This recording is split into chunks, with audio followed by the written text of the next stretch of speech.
I think we're going to try to go live all at the same time here. Twitch, good morning. YouTube, good morning. Facebook, good morning. So we're starting to, we're going to try this 8:30 start time because I'm getting a little faster at setting things up. So let's try to do this and see who's up for it. Right now I'm going to go to my stream on Facebook and as usual send it over to the adoring masses at the Portrait Painters group.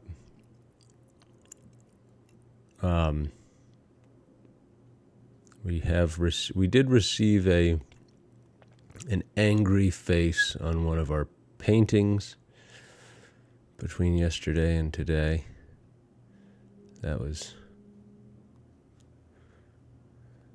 fine. So we're live and we're going to just start painting. The time lapse has us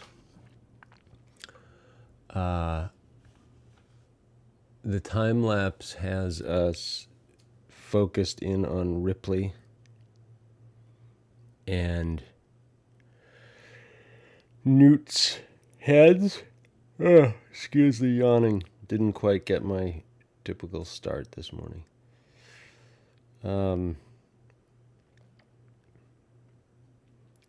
And so that means we're going to focus on that.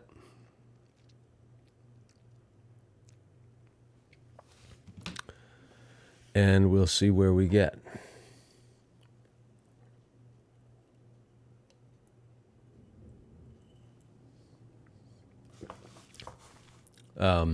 We've been working a little bit on keeping the colors local, keeping them kind of unified. We're not looking for extreme realism. We're trying to look a little bit more for the, I don't know how you describe it, but we want a little bit more of the sense of illustration, a bit more. We want that kind of, oh, wait a minute, what's that? Huh. We want a bit of the sense that there's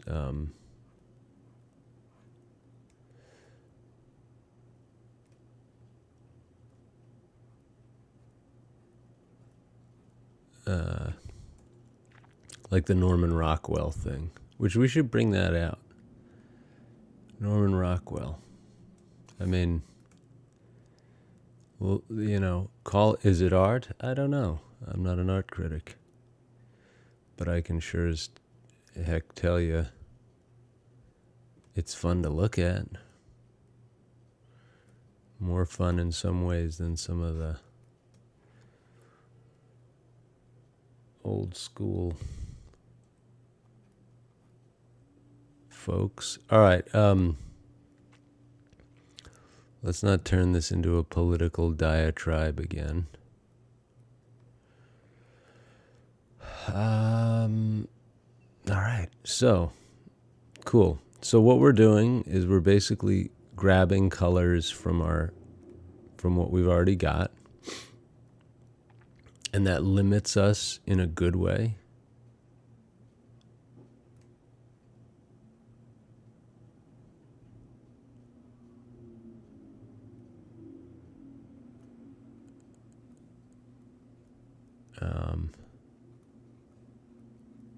And we're just brushing the dust off, because sometimes when you kick off, as you know, things takes a little while to get used to things. Okay. There's a nice edge. We're fine with edges. We like sharp edges, as long as they're in the right place.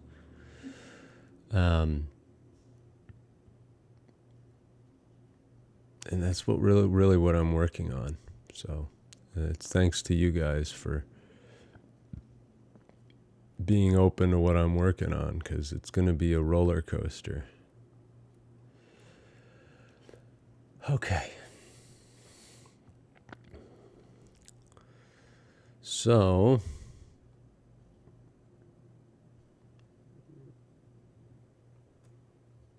all you have to do is find your color. In this case, I want something more, a little darker for under the lip.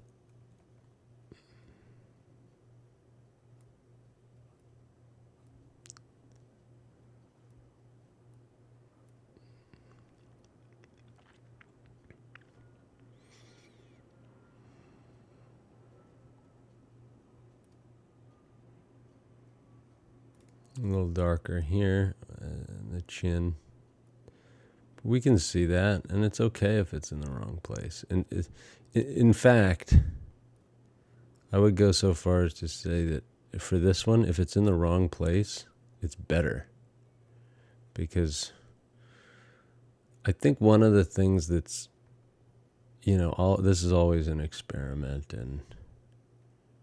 but one of my hypotheses is that digital painting, it has yet to be embraced by the old painting guard as art, because it's little understood, and I think that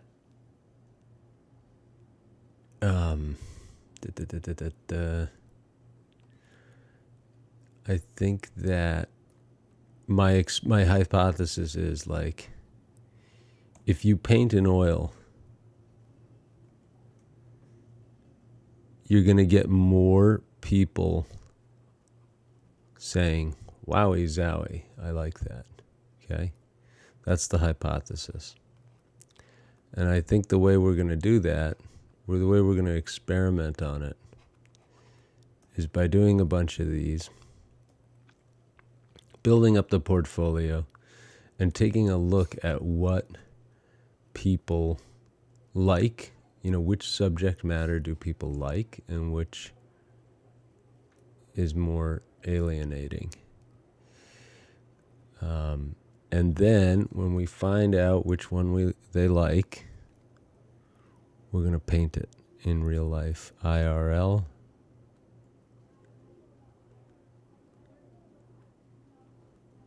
We're going to get the cameras and the whole bit.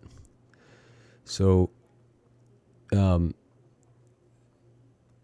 let's really get these startled eyes. Beneath these troubled eyes. You'd be troubled too. What was it? Who was it that was saying, oh, whoops. Sorry, I didn't mean to do that. So this is an interesting experiment. We grab our dark color under the brow.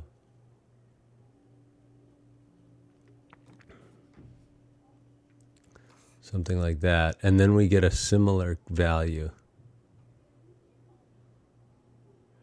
See, that shows me anyway, that's hard to explain. We'll talk about that at another time. Who was it that was talking about? Oh yeah, Zelda Vania called for more xenomorph in our image. I think that's a good idea.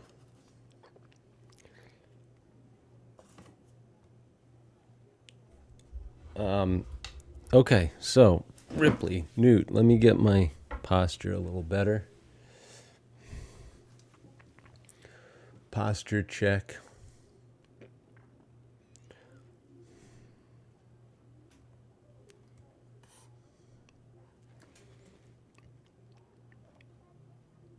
And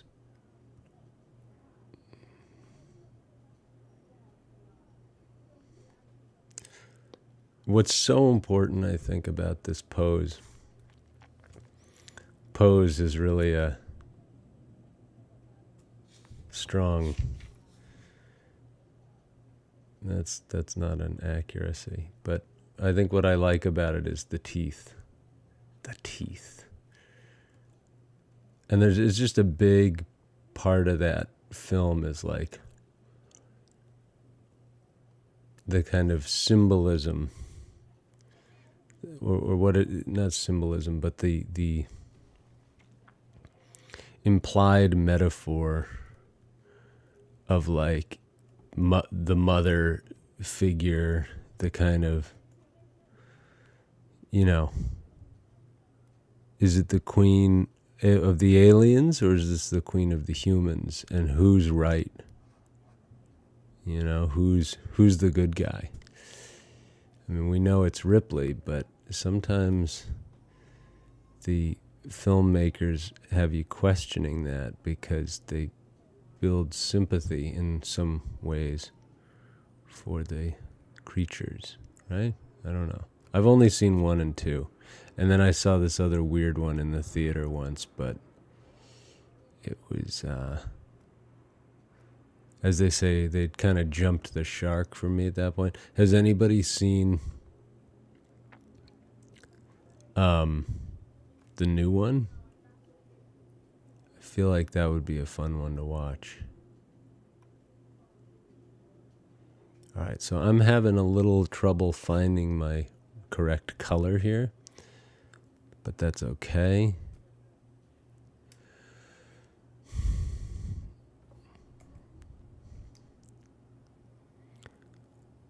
We had a very fulfilling session yesterday. I don't know if I got got as much work done as I might without the chit chat, but it's like, it's very fulfilling to have that chat. And I don't want to sound in any way ungrateful, because really that's more fun. Look at me. See, I'm trying to grab the right color here without going into the photo, and it takes double the time. So, Linda, you got me.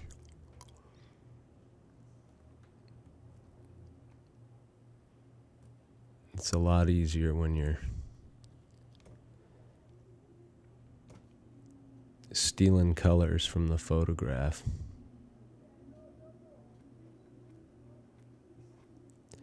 But who am I kidding? Like, this portrait is hard. It's tiny compared to the other ones that I've done. It's extremely small.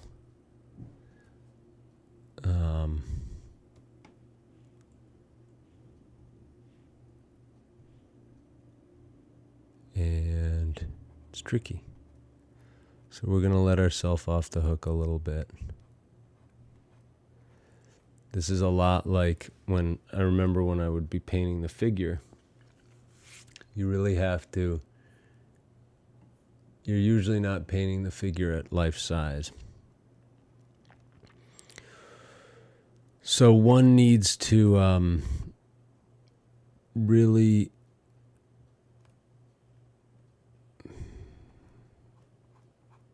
you get tiny brushes, you sharpen your charcoal, whatever it takes to kind of get in here and hit those marks.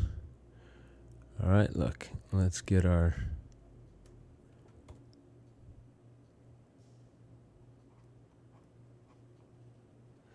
everything is awesome. Everything is. In our neck of the woods, it starts to turn into trampoline park weather soon. Not too soon, but it's always trampoline park weather. Look, here I am trying to do this. So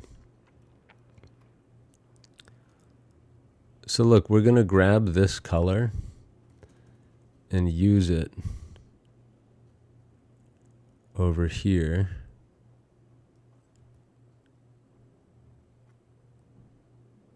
Use it or lose it, mate.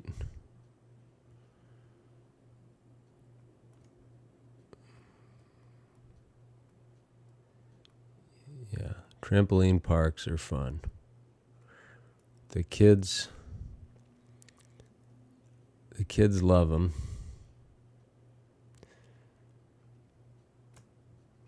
And it's a good way to get the energy out when, when it's like raining or cold.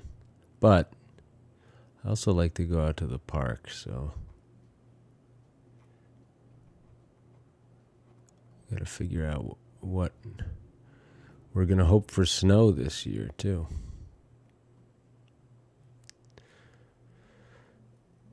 But these are the things that come to mind when the trees start to turn. We start to feel a little nostalgic for the old winter thing. We've talked a little bit about Thomas Kinkade. I have a great Thomas Kinkade puzzle that is a holiday theme, kind of people in the town singing and ice skating and all that. You know what? I did it and I framed it. I was saying, we should bring that out. No, it's already framed. I used Mod Podge and framed it up, and now every winter during the holiday madness, we we hit it.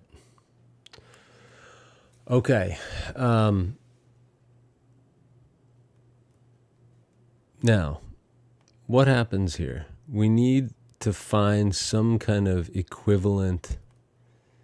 You see what I'm doing? I'm lurking around looking for the right value shift for this area under the brow ridge.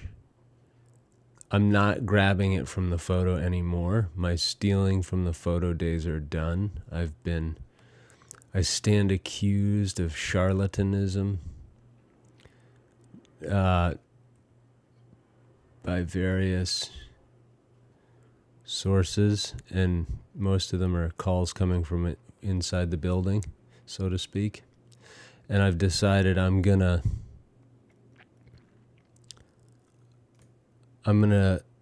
push it. It's like with discipline and with hard work, we can make this digital medium do something that that's really going to inform us as painters and not just be like sort of a digital. In other words, no shortcuts today, okay? Shortcuts.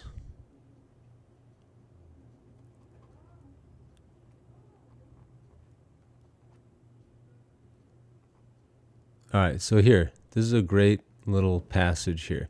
Look at all that's going on in the forehead. I know it's hard to see it because they're all the way across from each other. But if you zoom out and take a look, there's a lot of light and a lot of dark that all converges in that area. So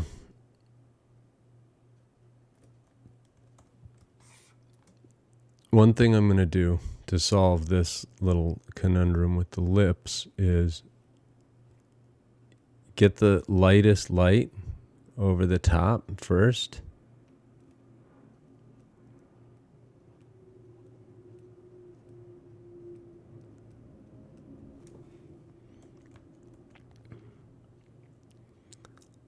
Okay, better? I don't know. Take a look. It's in a book. Excuse me. A Reading Rainbow. And then you can even see like little things like this. Basically what you're doing, this is where it starts to get into like what we're doing when we're oil painting. So you're looking for colors that are already on your canvas. Like, look. What's that?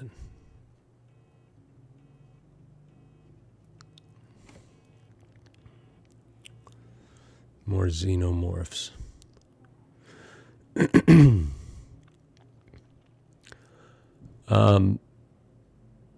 What was I yapping about again there? So, when you're painting, you have a brush that you've got in your hand, and you got tons of paint on it. And all of a sudden, you're like, I've got to do this other thing that's not that color right now, but I don't have a loaded brush. And you say to yourself, I don't want to load up a new brush. And your subconscious starts kicking in, and you're kind of like, if I load up a new brush, then, you know, it's just going to be another one to clean up later, and it takes time. And I immediately want to solve that little puzzle piece that's a different color from the one that I have. And so you're like, you kind of end up maybe, like in my case, I'll take that brush that I already have and just mush some different color paints on it to mix it up into something else and use it. So that's where the discipline comes in of saying, no, guys, I'm going to paint this thing and I'm going to do what it takes. I'm going to clean the brush off. I'm going to get a new brush. I'm going to keep track of where the colors are.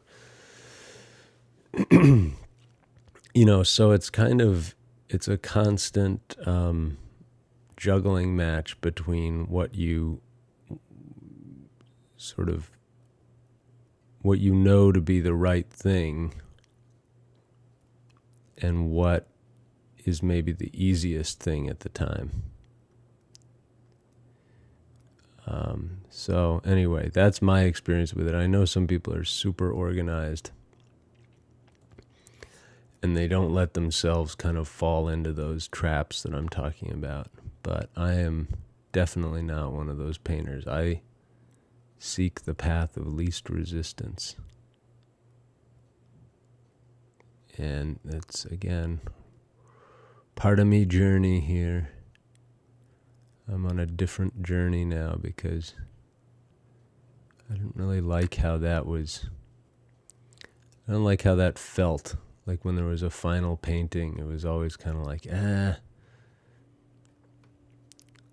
I remember when I got annoyed with that part, and you know, you have these like sort of little micro memories of how hard passages were and things like that. And really,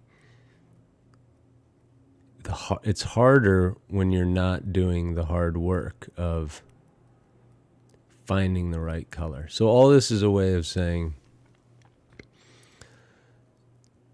no more tricks.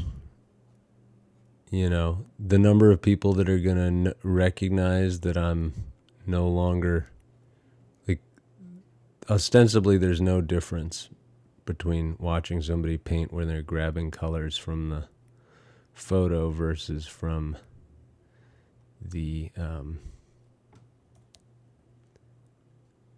painting.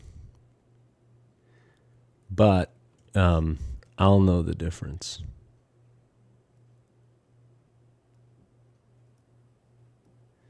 All right, there's our highlight in the eye. What do you think? Head coming along okay? We're starting to fill in those patchies. Let's get a dark here. Come in here.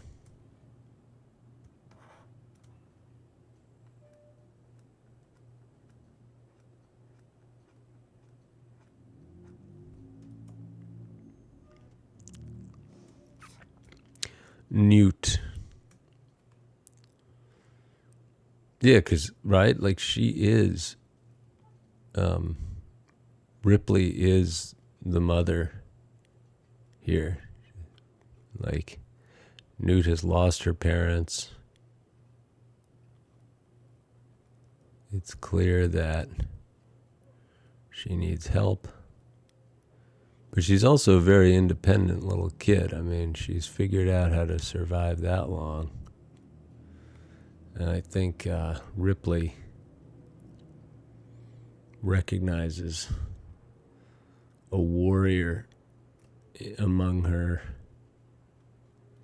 A warrior, you know, kind of in the rough. I hope Newt comes back in the later in the later installations, because wouldn't that be kind of cool? Like unfrozen Ripley comes back and like teams up with Newt. That would be cool.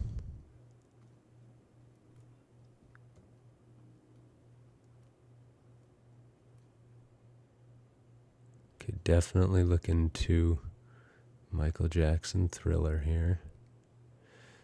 This Thriller, which is another outstanding portrait potential subject.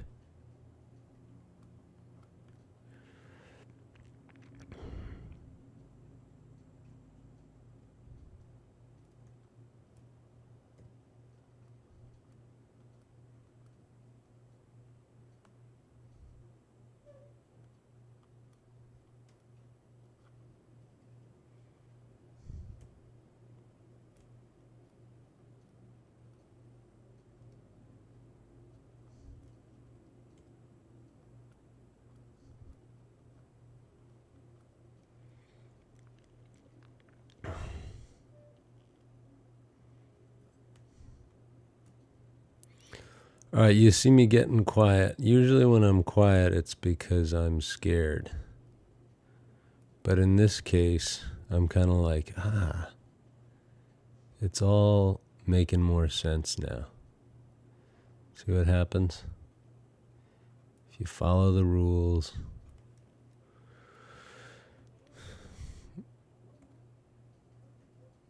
Pretty good, right? I feel good about it. Let's get our posture check going. Oh boy, not good.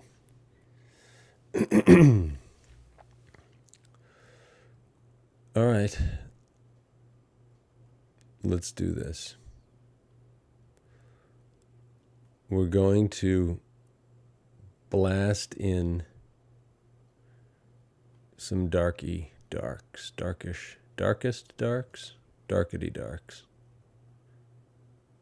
Darker. I think dark is the adverb, isn't it? No.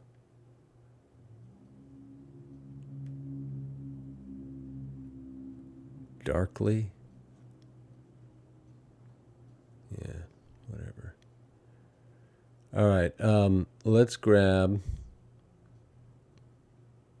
This is an interesting passage because it goes, we need something like a gray here.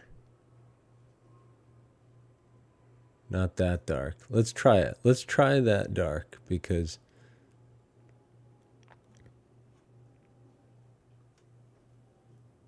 we're going to just wash over it again anyway.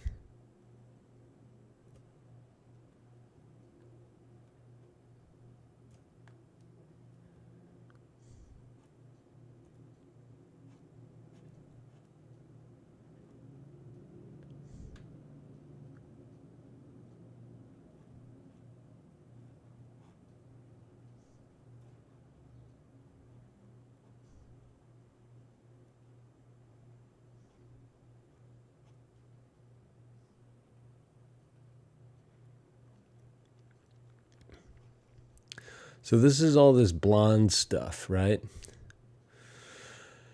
It's it lives up in the hair here.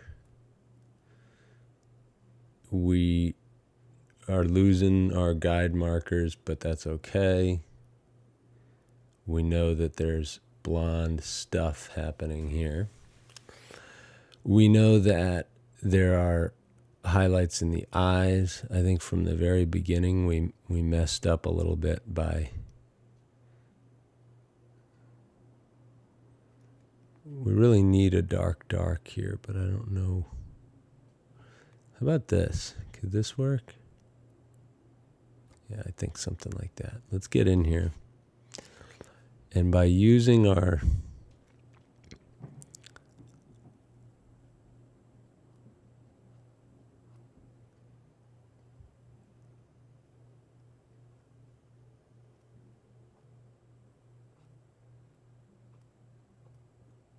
tiny brush strokes here, you can see I'm just really struggling to get the very edge.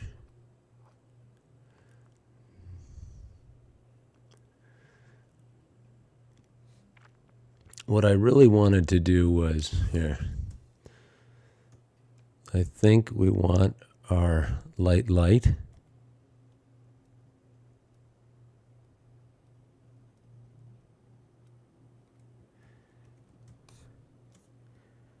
There's that expression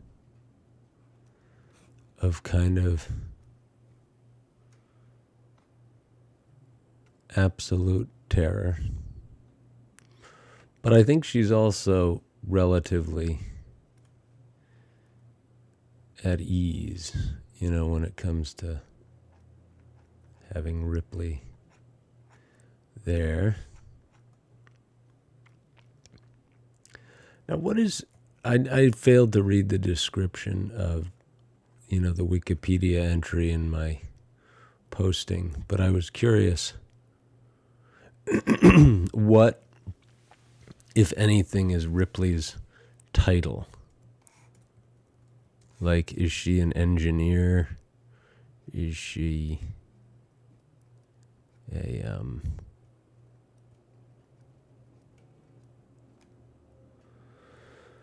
anyway, these are,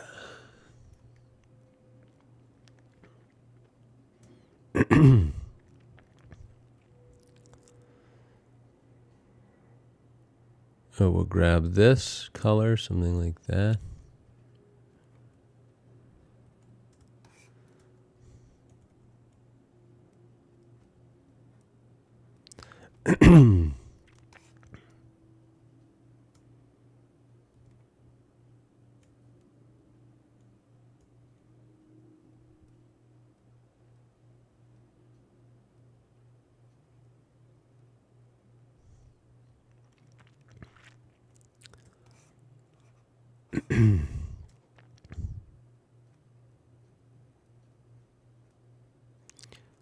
All right, we know a little bit about what things are supposed to look like, and we do our best based on that knowledge.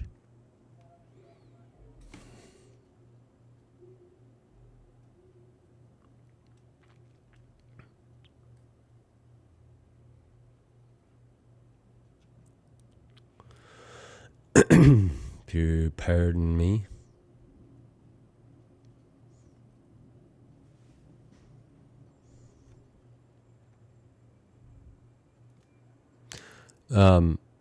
We're skipping back and forth, so what is this? Why is it? No, that's a highlight, dude.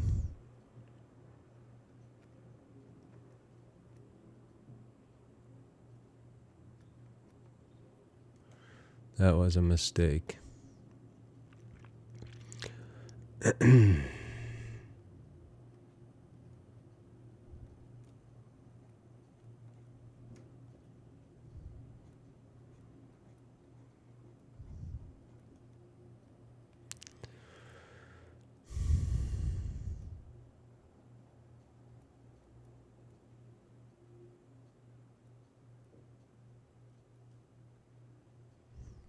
Stuff to do. Stuff to do that's tough to do. One of which is I'm staring at this highlight on the forehead, and I'm not liking the way I've got that shadow edge.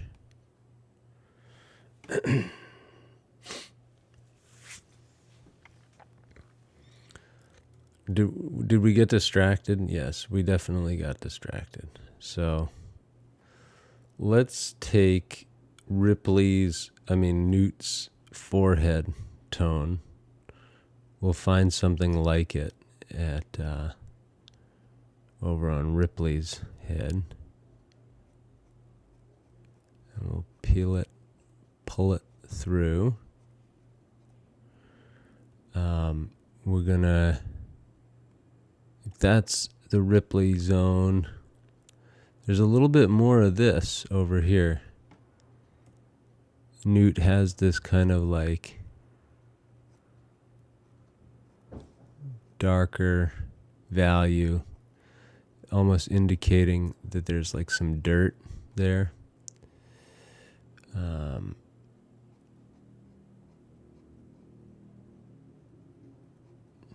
Okay. It's all hard stuff to do, so we just keep doing it. How's this one?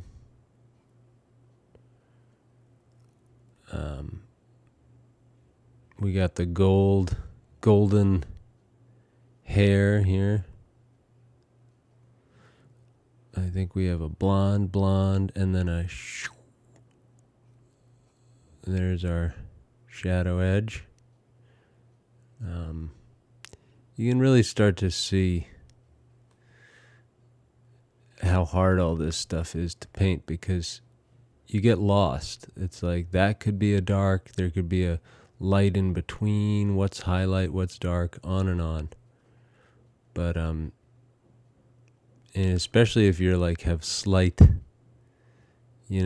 attention deficit disorder, you get overwhelmed. And in fact, the only way through it is to be like one thing at a time. Like, okay, we'll put that one there, and if it's not right, we can fix it later. We say that a lot here. Do we fix it later? No, but we know we can.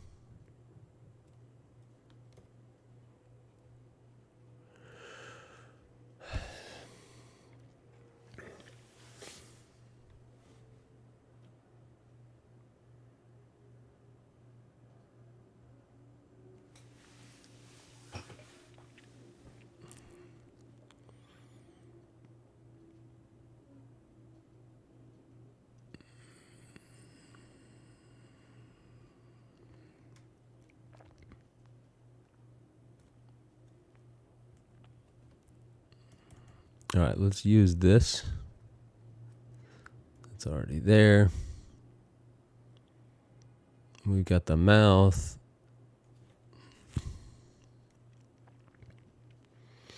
Highlights. Okay, here's one. Let's grab this little pocket under the eye, if it hadn't been grabbed already.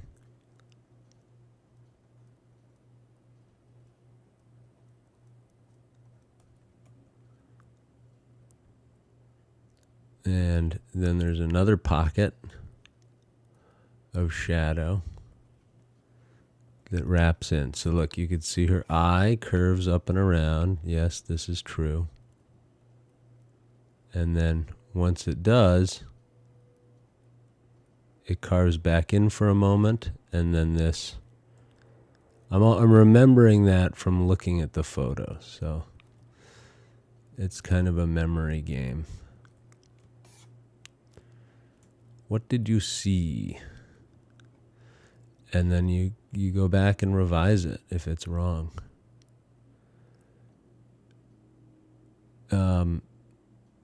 Now, here's another darkest dark that lives where? right up here. There's a slash of light, and then the dark, dark.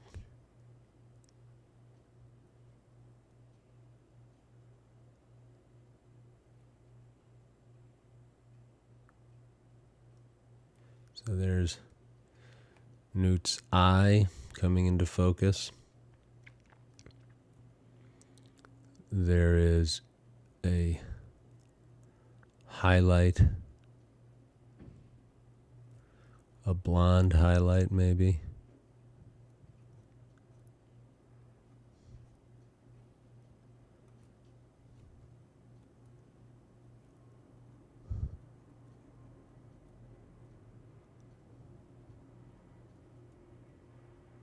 Sometimes and treat you right. I recently, not too recently, but I came across a content creator who I really enjoyed,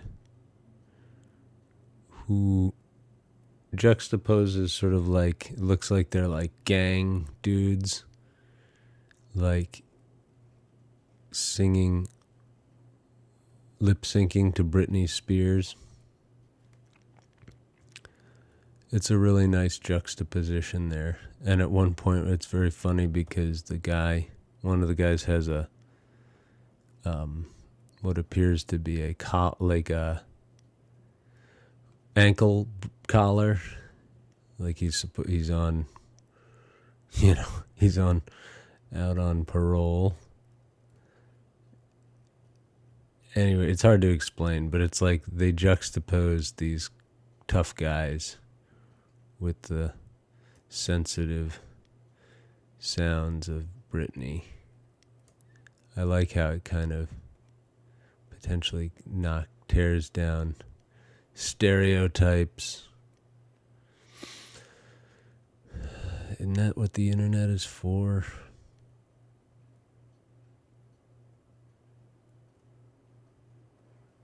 I think so. In my little corner of the internet, I want to tear down the stereotypes about art.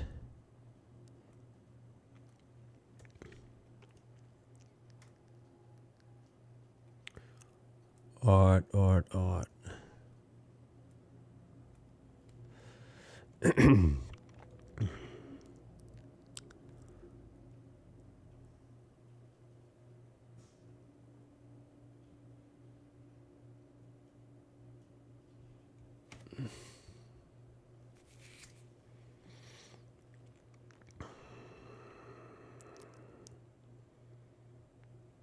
All right, let's go. Let's get in here.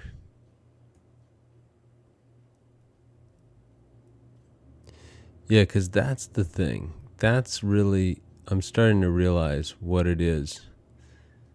If I could just get inside the mind of the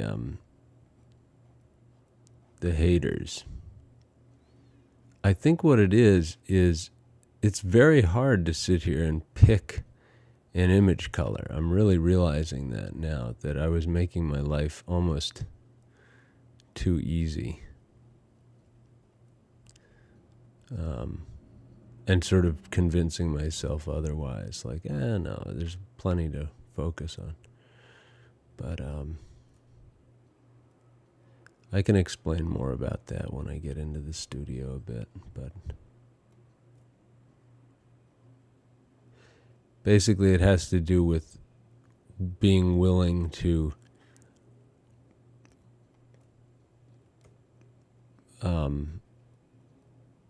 remix colors from scratch.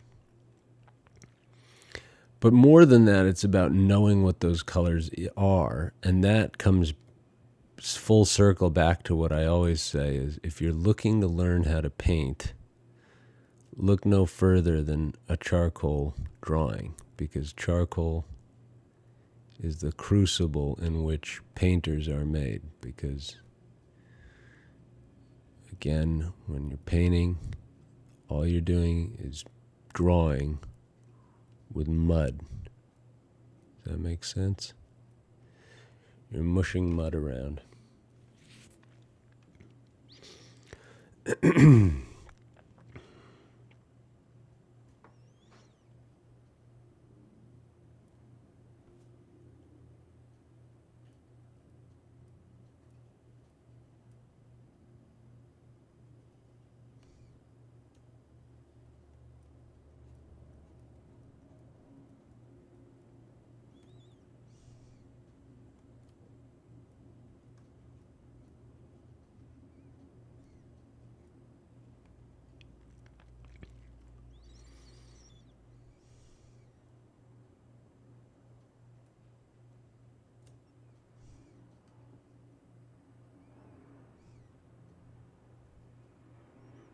Tiny brushes today, guys.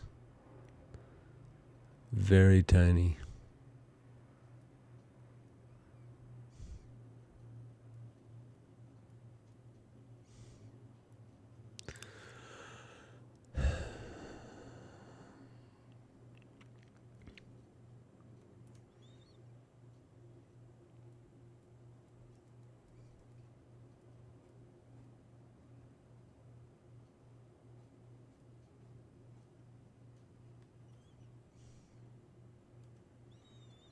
And that's okay.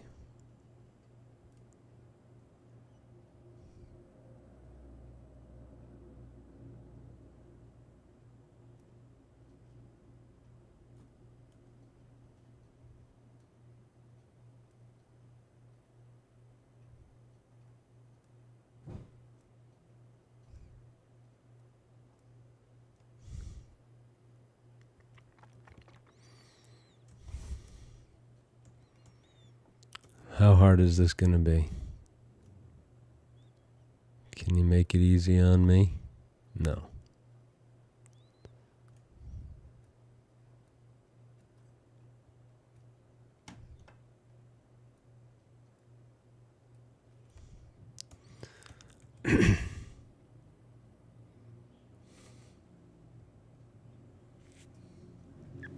Holy moly.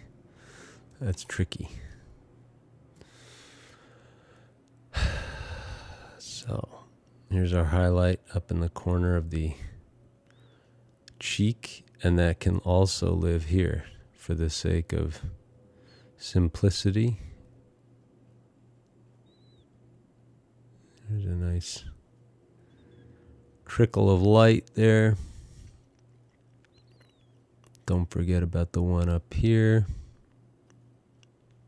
Definitely.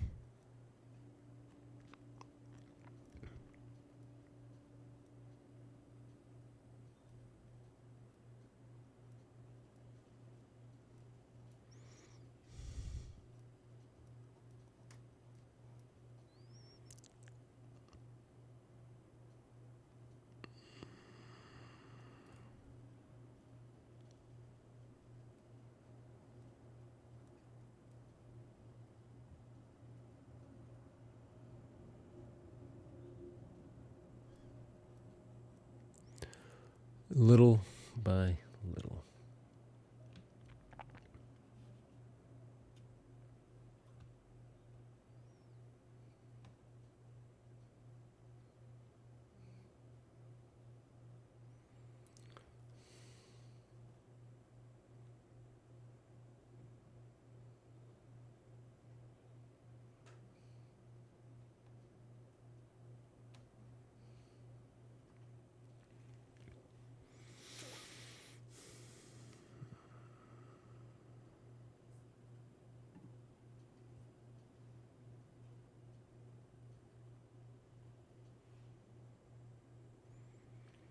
All right, another thing we can work on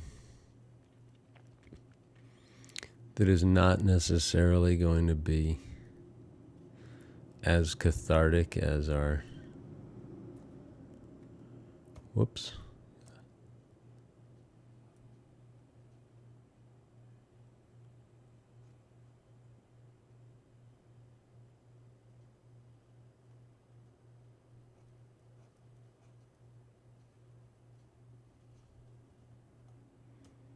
I just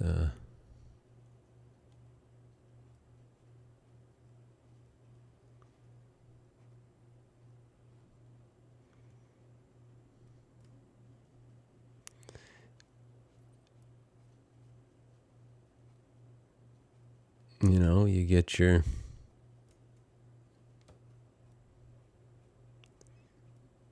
you still have to pay attention in the hair. It's one of those things where you're like, oh, can I get away with murder here? Because it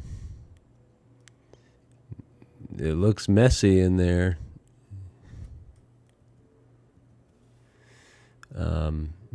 Like, is anybody going to notice? And the sad answer, the sad truth is yes. You will. There are some painters in art history who I've seen who completely fudge the hair and they make it into like their sort of signature move. Look up Pietro Annigoni. It's sort of a stylization of the hair that, in my opinion, is distracting. It's like, check it out. Pietro Annigoni, probably born in the 1910s, maybe? I don't know. Hey Siri, when was Pietro Annigoni born? Pietro Annigoni was born June 7th, 1910. Bingo. I don't think I'm very proud of myself for knowing that. I should be not on Jeopardy, but I think I just was not expecting myself to know that. So, very chuffed. So yeah, 1910, and then he kind of, in the 60s and 70s, was like a, he lived in Florence, he painted there, he was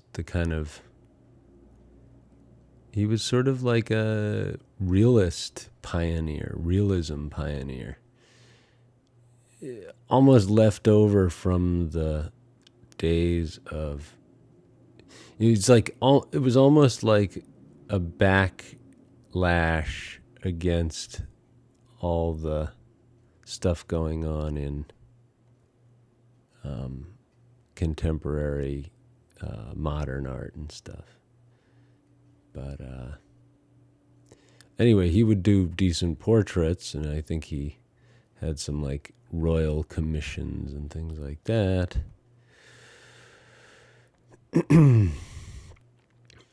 And so what? He painted the hair in these sort of like choppy, fun, stylized manners.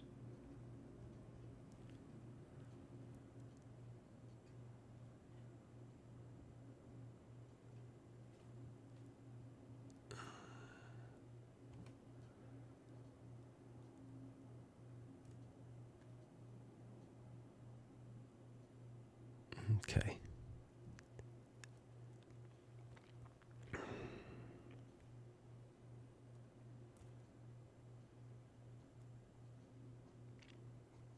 So we're going to try not to do that. And we're going to try not to make an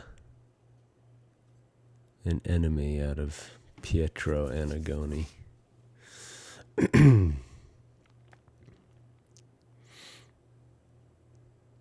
Another thing that's really hard about the hair, like I just know from experience that the colors in the blonde hair here are different from they're more golden. There are elements of the pink from the flesh, but mostly it's like golden. And so you got to mix up a color for the hair. You always have to mix up hair color. etc. It's flesh color. All right, so we're gonna get dark here. Can we do it? We can do it. That's too dark.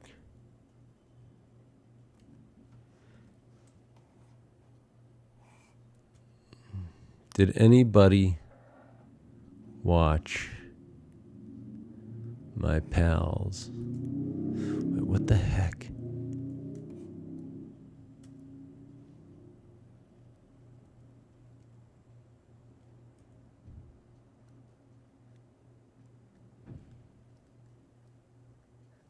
Did anybody watch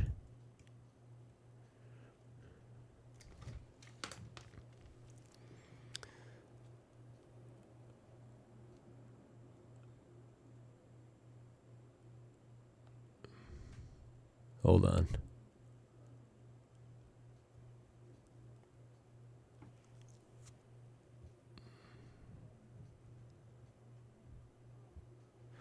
Hold on.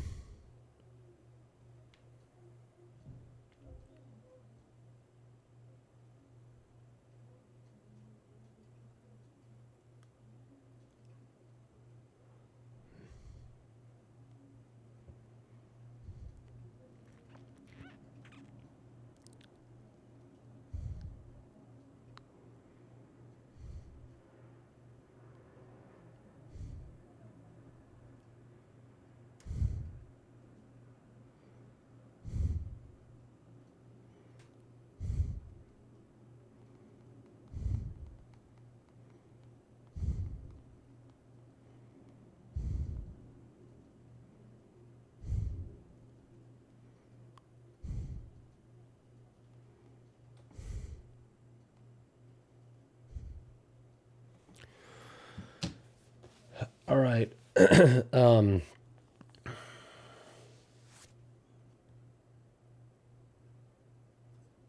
guess that'll be my break. I tried my best. I'm trying to rope in some new viewers across the different platforms. So if anyone out there wants to chime in with a chat on YouTube, we had some fun yesterday talking art and talking pop culture. I see some.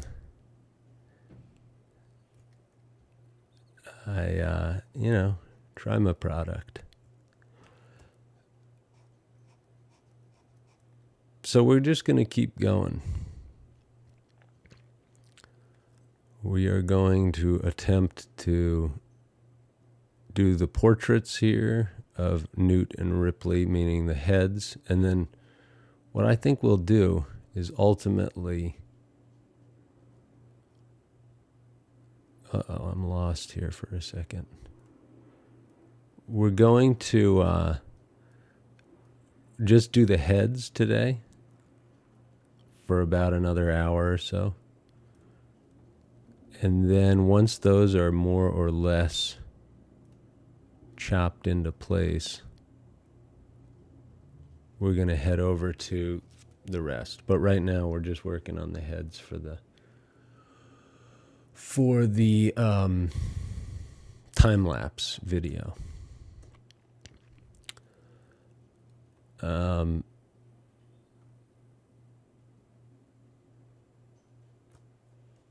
Now, as always, if you have any questions and want to understand more, what is it? What am I doing here? Why am I doing this? Feel free to chime in the chat, in the comments. We suddenly have a spike in viewership over at YouTube, which is unusual. A lot of the community is on Twitch. But I'm hoping to expand things and maybe one day get the chat synced up. I don't know. I got a lot of hopes, a lot of dreams. But mostly I just got to keep painting here. So, if you look down here at the right corner of the lip on the right, it looks to me like this is in part lip color, but it's also some of the hair. See that? It'll all become more clear when we get the painting rolling.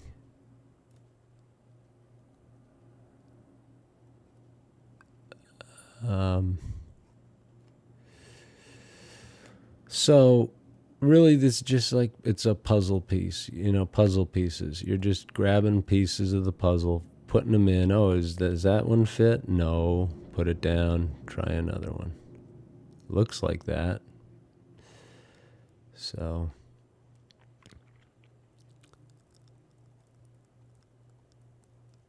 and then after a while, when you step back, you're going to see things starting to come into focus. So another thing that I like to invite the chat to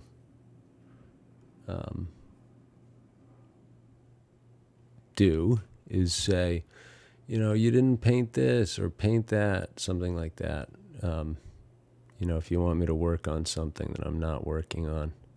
Sometimes that reminds me that I'm neglecting some passage.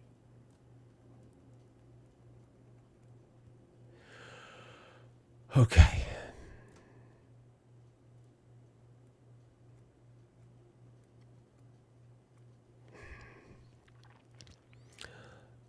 There's our forehead.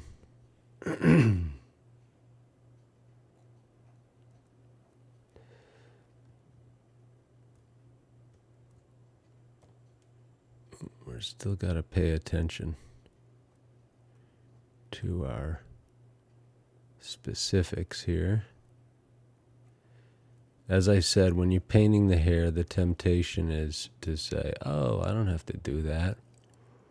It's, it looks like a jumbled mess anyway. So why do I need to pay attention to it? Well, unfortunately, it's not that simple. But I suppose there are little shortcuts we can take, but let's try to keep paying attention, plopping in our darks. A little bit like that.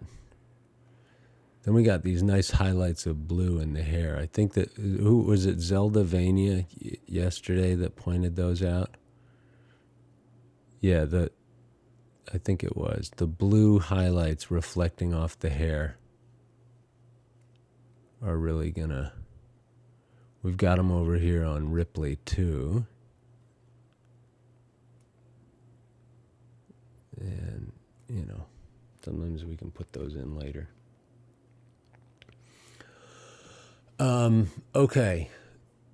Wow, look at this. Over at YouTube here, we have 2 concurrent viewers. Is that right? Yes, we do. That's exciting.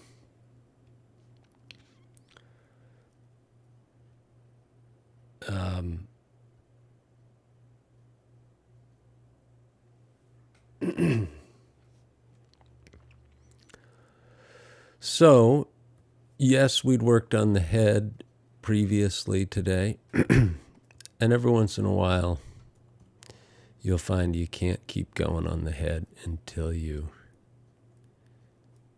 move into the rest, whatever. So, lots of activity going on in the hair over here, needless to say. Do I want to work on it right now? No. It's a viper's nest over here, but you got to do it. Okay.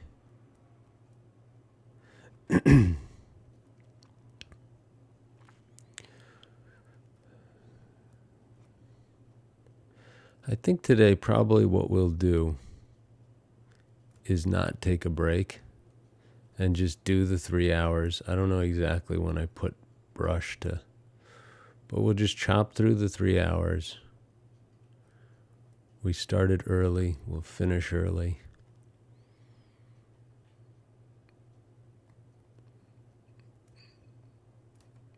And as you can see, what we're doing here is we're taking colors that we've already put down and hopefully they match. Here's a nice red. Let's steal one from the photo. Okay, sorry, Zelda. Vania.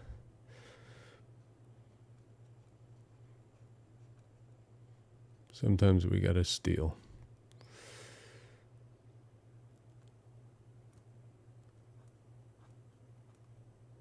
Okay.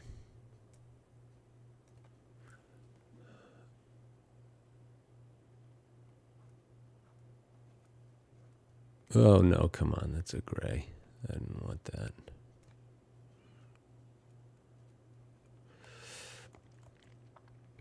How's that looking? Not bad. Let's get the bags under the eyes here. I mean, this is she may be a youngster, but she's certainly,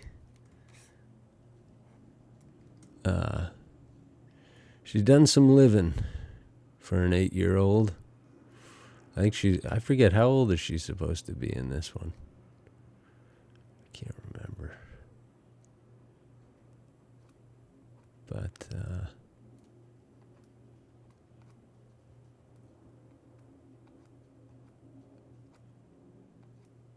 all right, we're going to get our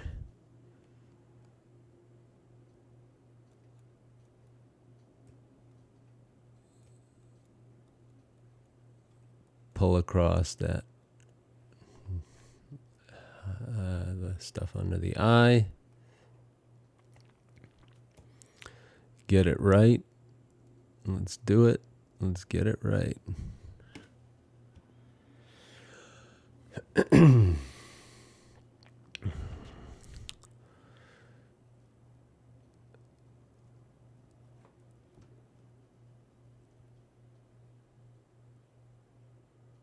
We have a number of possibilities in the hair here, and I think pulling them out with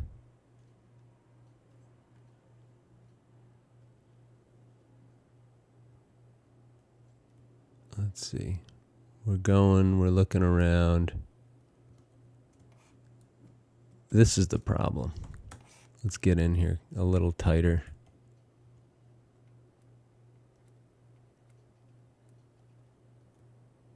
Yep, we can blur that edge, maybe using a bit of our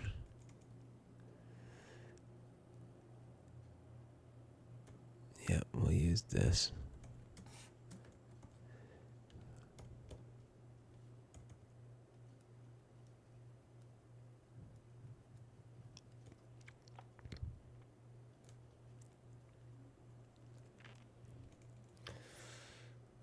All right, we're a little stuck here, but I think that's okay. I think it's okay to leave things. Whoop, nope, I'm not gonna do it. Gotta get these, especially when it's this much of a kind of, see that? We kind of want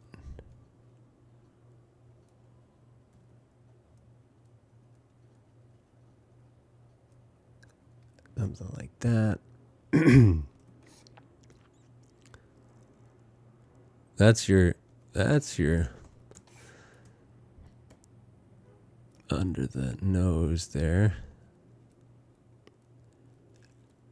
And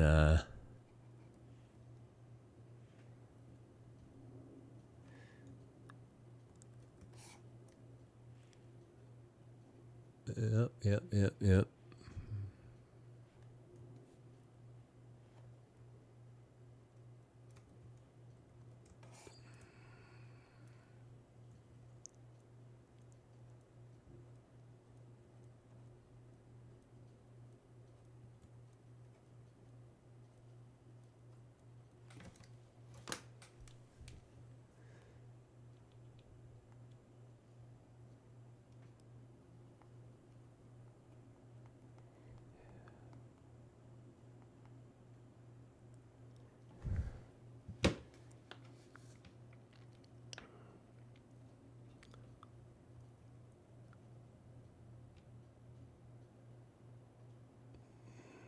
All right.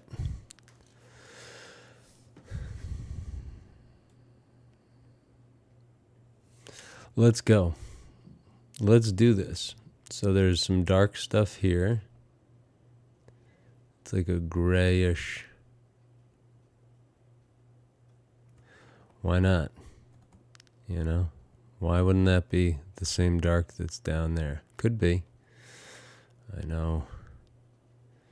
Certainly could be. So we're going to put in our shadows as we see them. We're going to get our lights from over here.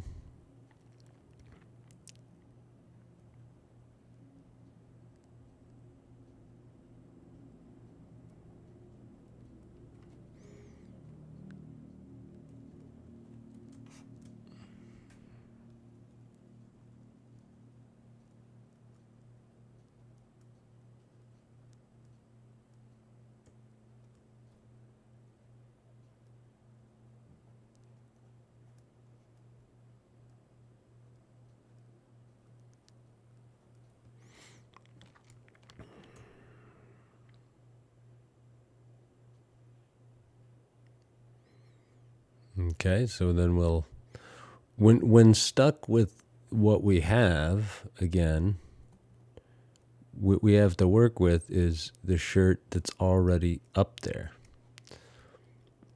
There's so many like neat little cools and, you know, shifts of tone there. Like, I know that this area is cooler here, but I'm not going to grab that color because I propose that by making mistakes, so to speak, or like by allowing for errors of the kind of human error, you are more likely to get a kind of compelling result. I don't know if that's true, but I just think I'd like to test that theory.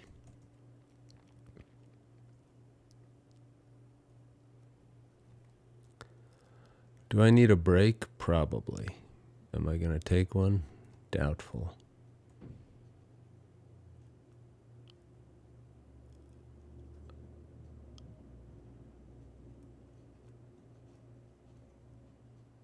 All right, something like that.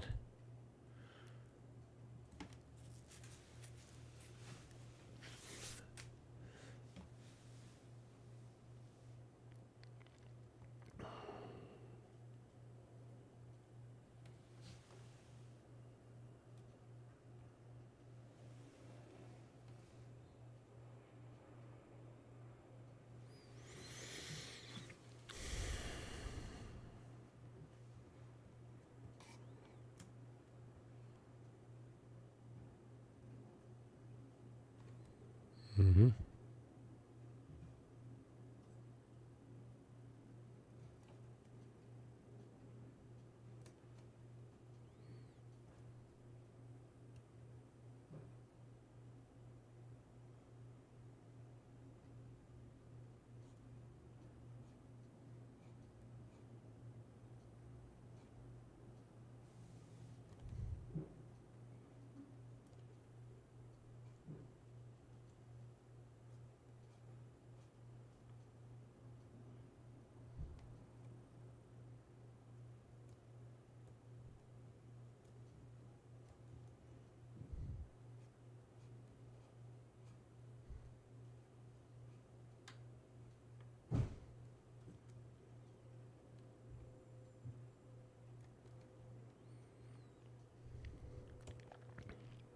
Okay.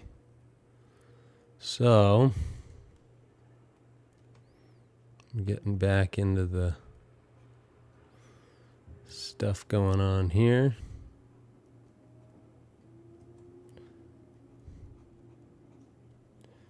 It takes a long time.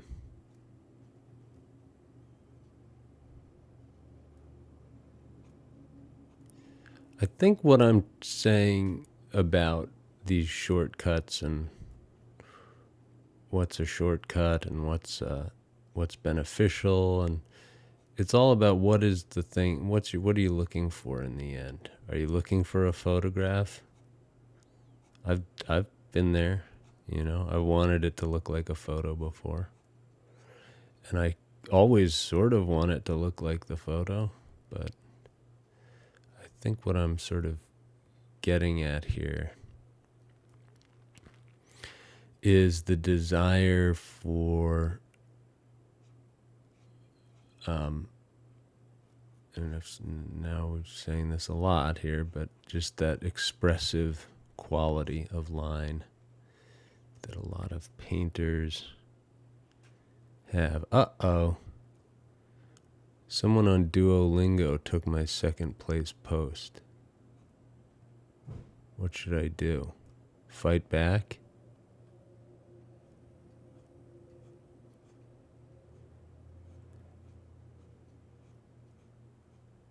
As if I need more virtual conflict.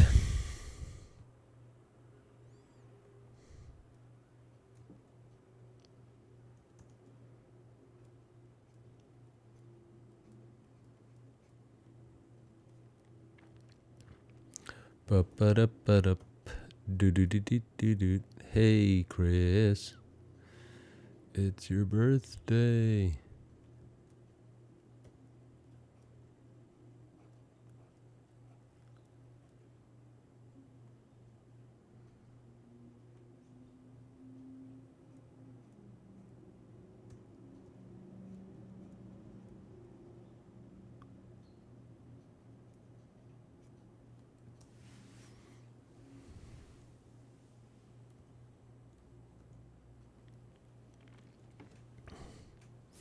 My name is Zoom and I live on the moon.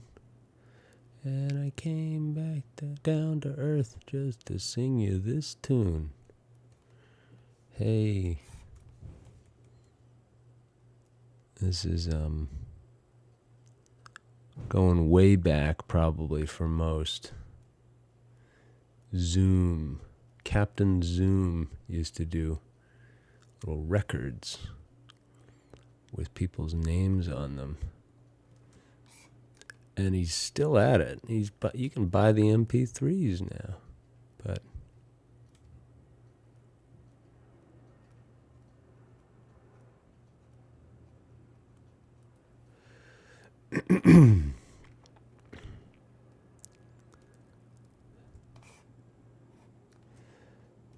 all right, let's go.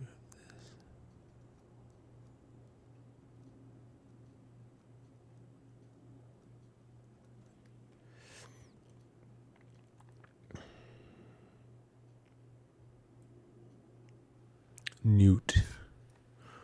Are we neglecting Newt?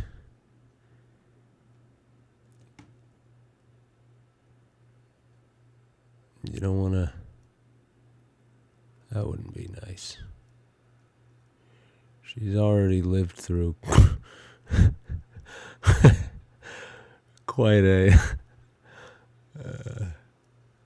she's been through hell, that's for sure. And here we are. Let's try and find her. Pull her out of the weeds here.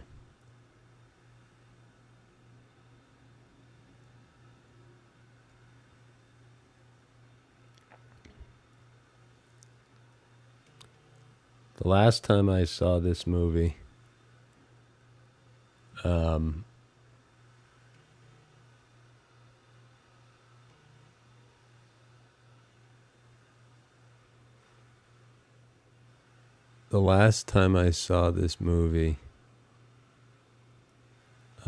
I was... This is a crazy story. I once let my wife's family's cat out of the basement door.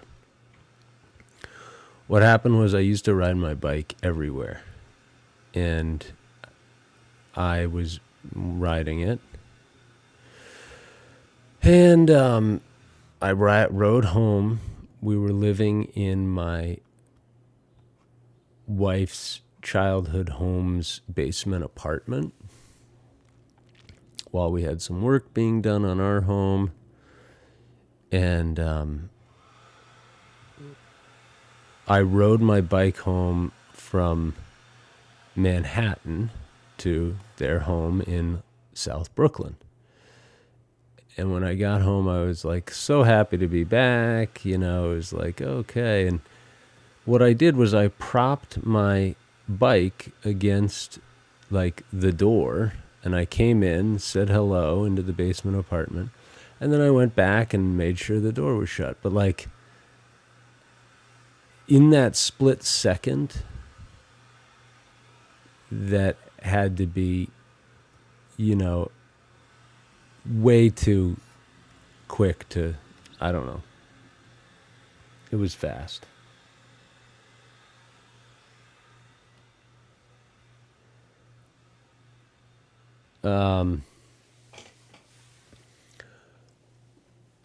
Within that split second, there was like, the cat disappeared, right? I didn't know it, but the cat zipped out the back door. And so a little time passes. We come to find out the cat has disappeared. It's this whole mess of like trying to put a box with like milk in the front door to see if it'll, you know, and treats. And, you know, it's like a city cat. The thing wanted to get out and cause some trouble. But it's an indoor cat.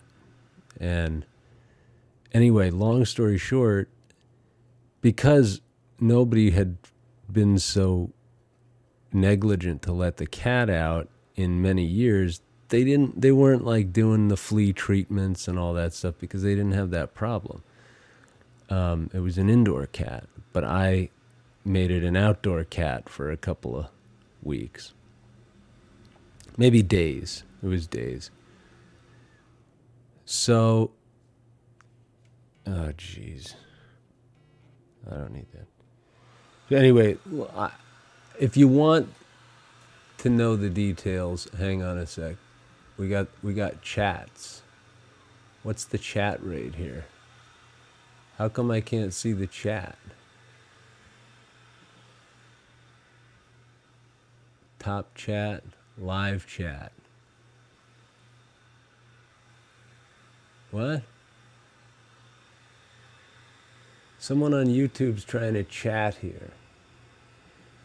Pop out chat. Let's do pop out chat. Oh God. Anyone there? Are you there?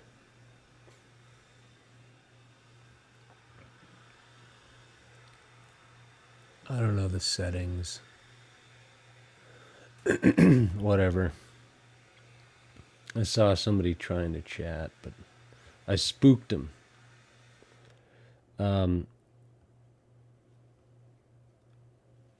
So anyway, the cat came back, and all was well, apparently. But what ensued was the most nightmarish flea infestation you could ever imagine.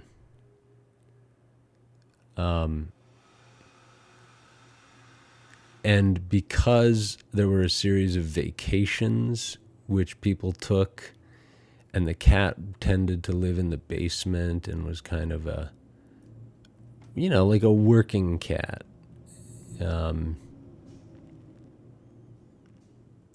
Nobody knew what was going on until it was too late.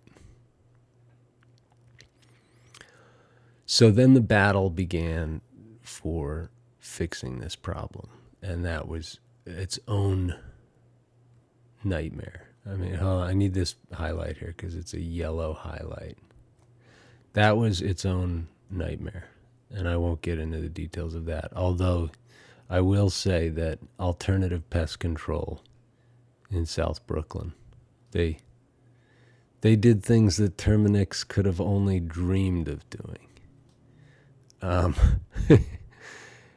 boy, it was It was a battle. It took many days. And what ended up happening was we won the battle ultimately. But after all was said and done, I was having like nightmares. Like in my dreams, I would pick up a pillow, or I would think I was awake. Hang on, I see a chat here, but it's not.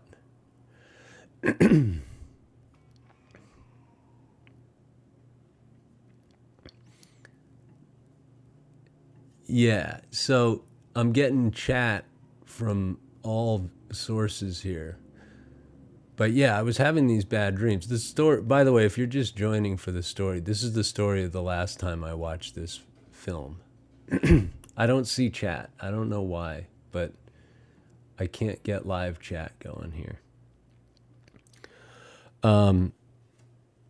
So here I am. There's a lot of problems with this. You know, it's a nightmare of an infestation. We beat them with the help of pest control, but not before doing like a ton of work to solve the problem. And I'm having bad dreams every night that like, oh, there's another one. Like, cause you can see them, and you know, you're down there wearing the white like suit, you know, and they just don't stop.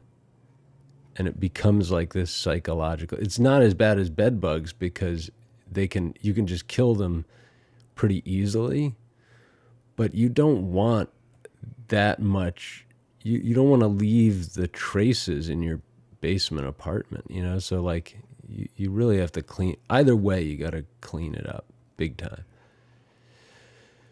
And ultimately, after this was all said and done, like that's what they did. Like my family like pulled out the carpet, and they did more to like, because the place was like nuked from orbit, you know, like that's how they had to solve it ultimately. And they didn't want to live down there. So they just replaced the carpet and moved on. But what I was getting to was to sort of like watch, like after all was said and done, I decided like, let's watch Aliens, because this is the only movie that can kind of cleanse your palate for that. It's like you're so stressed out, and it's just like, well, at least I'm not dealing with this level of pest control.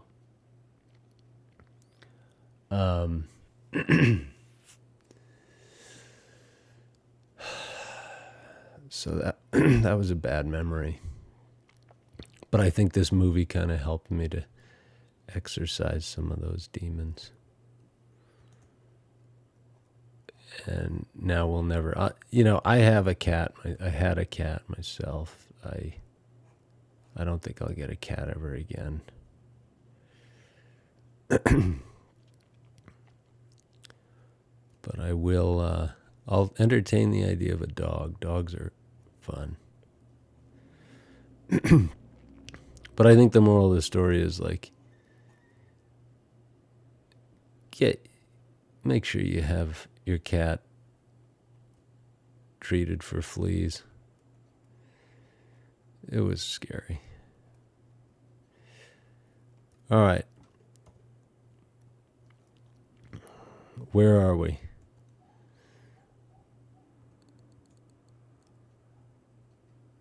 Good? What else do we have to do? All right, we gotta solve this problem here.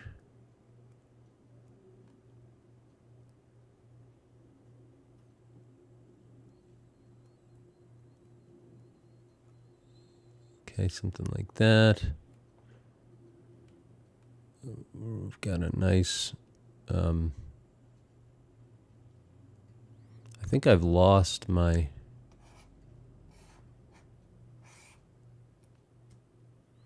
Well, I know I've lost my track here.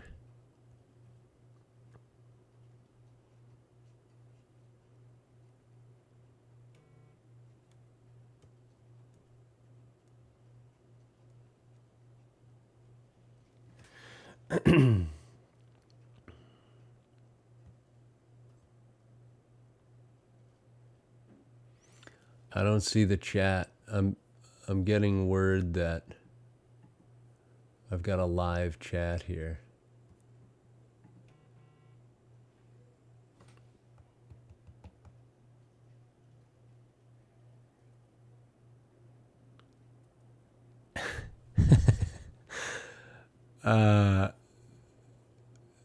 Hang on. Yeah.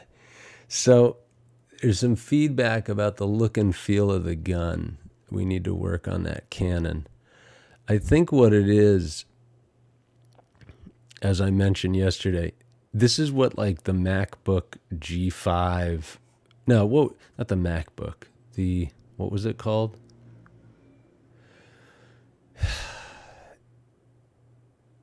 Did you ever see a PowerBook from like the early years, like the first PowerBooks? There was like a PowerBook from like 91 maybe. And it was really blocky. I had one, and the corners of it looked like this.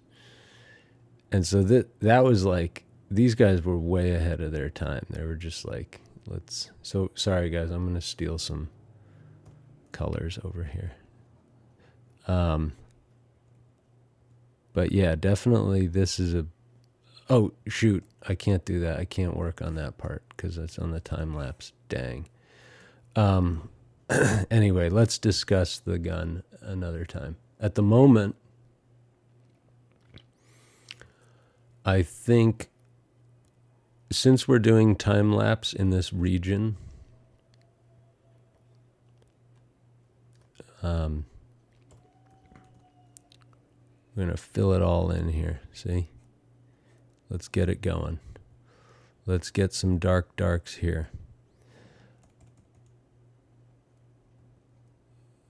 Okay.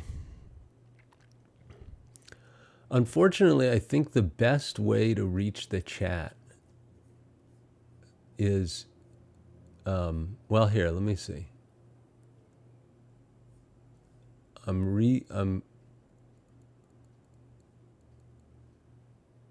streaming. All messages are visible. There's no chats. I don't know. I'm sorry if you're trying to chat on YouTube. Something's wrong.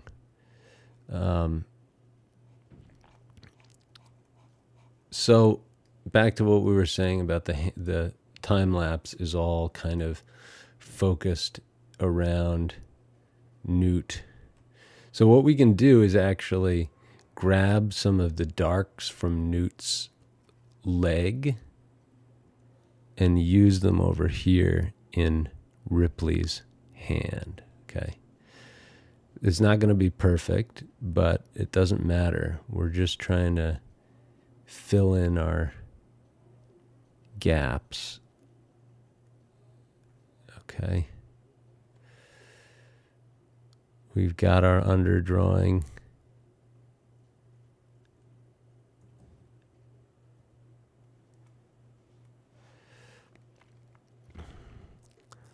We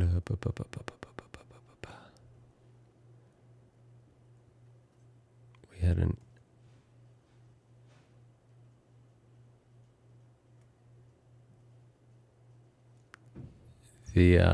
what was I going to say about that? The MacBook stuff. Yeah, it's just cool to know that they're industrial, they're like prop people. You know, it's like the same kind of people that are working on those Apple projects. At the time, like they were seeing the future. Or they were like a couple of years ahead of the design curve, and people weren't ready for it, obviously, because it looked like they're fighting aliens on an alien planet. But then it takes somebody like Steve Jobs to, say, I'll be damned if you don't, whatever, do this. So, here we go. Here we get our shadow. Let's get our... Did I just steal more colors? Yeah, I think I did.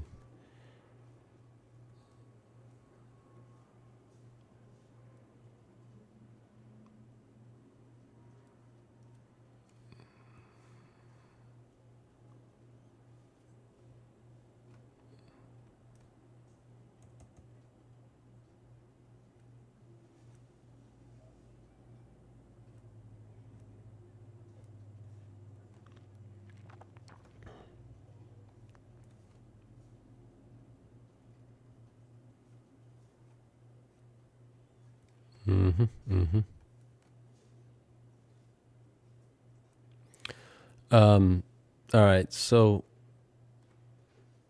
highlights. Ripley's hand is a little more, I don't know.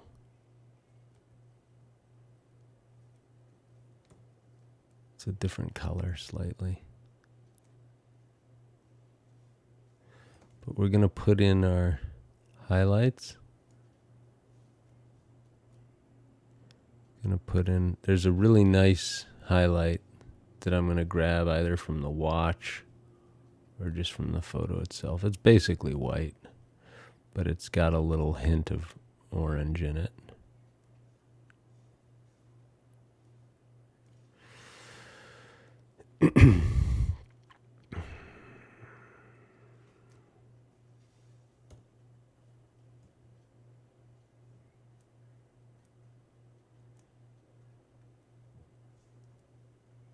So an upsetting defeat yesterday.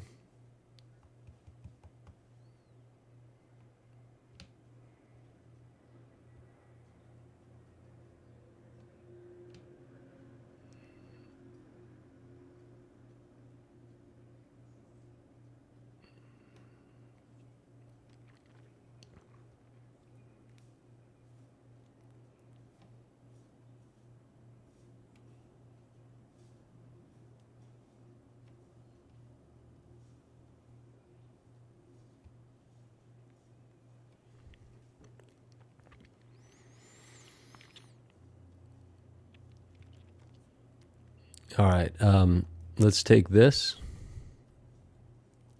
I'm going to start chopping in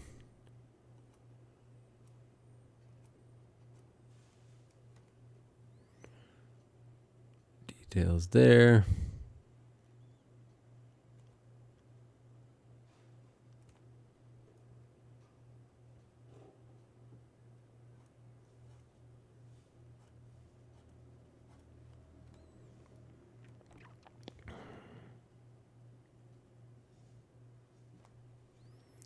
See, this kind of gray is new.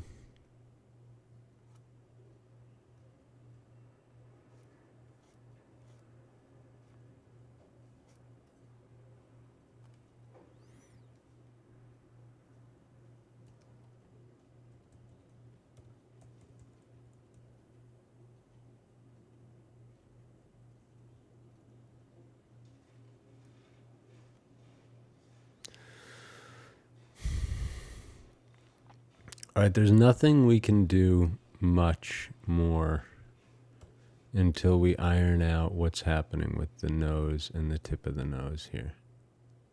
So here, there's that.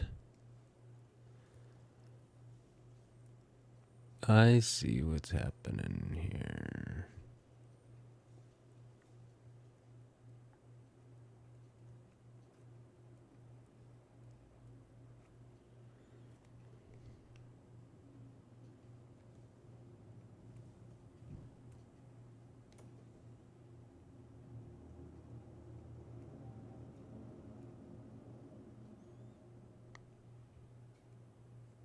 Okay. work here will pay off. If you pay close attention, you can do it.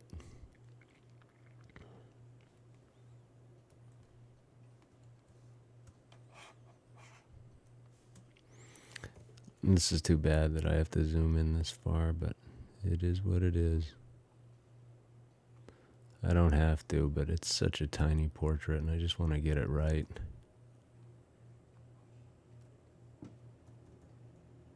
So we're going to use our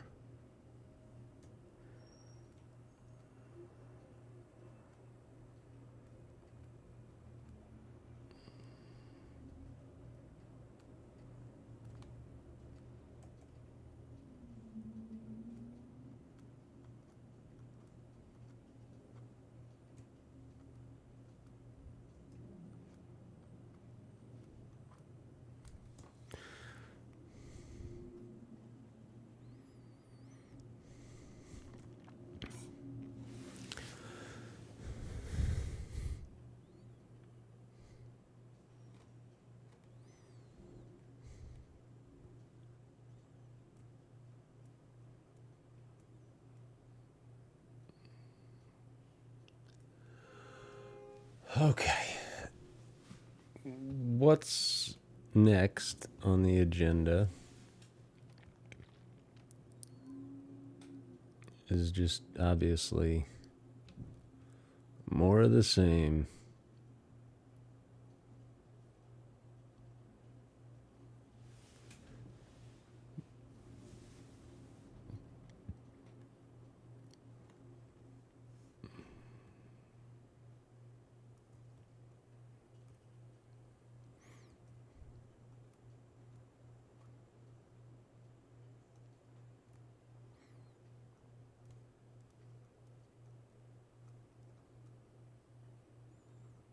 Okay. And find out there. Difficult. So very difficult.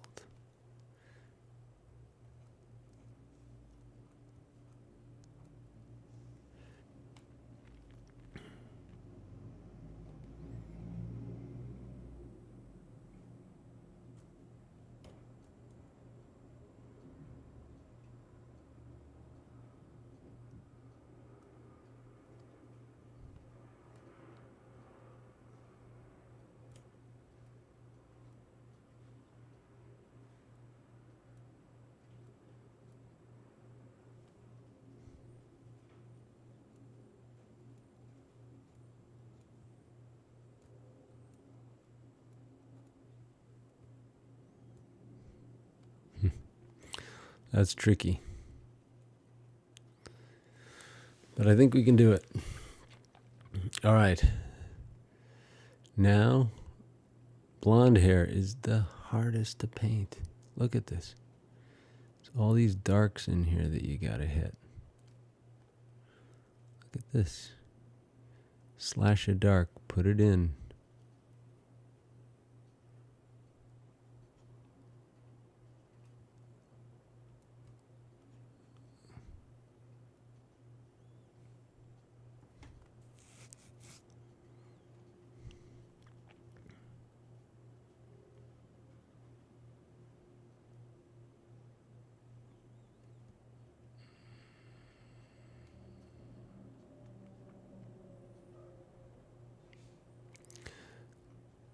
Yeah, so I think having a little gray here is going to be big. So, like, where is it? I don't know, but something like that. Something like that. Sort of feel your way toward where these things are.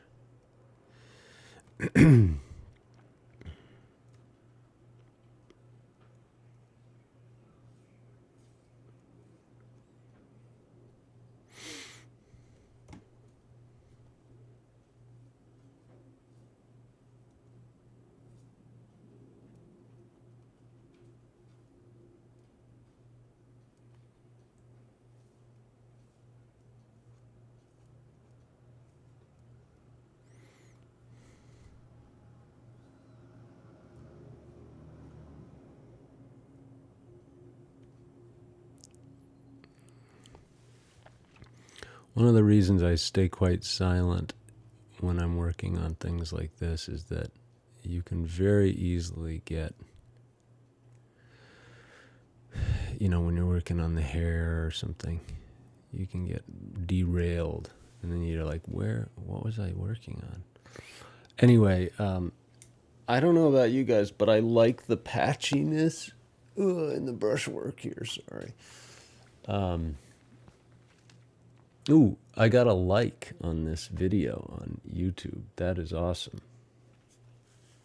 I feel good about that.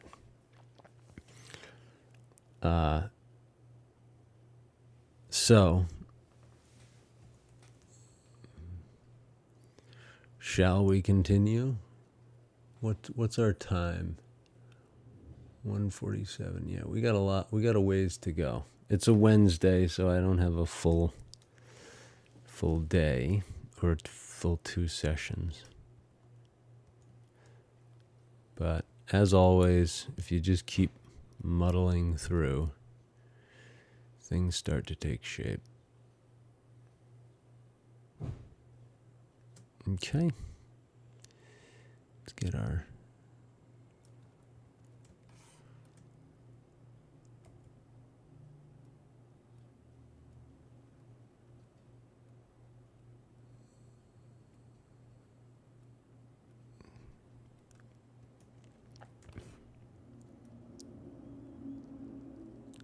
and grab our little brush here. Start to bring that in and around. I don't want to blur that edge too much. And now our highlight, or our sort of light shape as it applies to the area under the brow. Here's another one. And another one.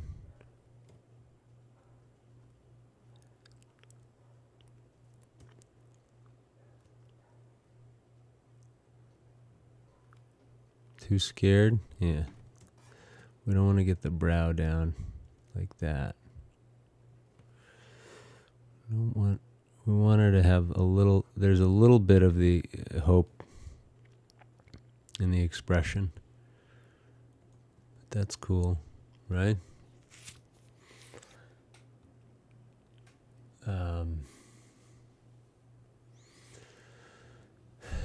Yeah. All right.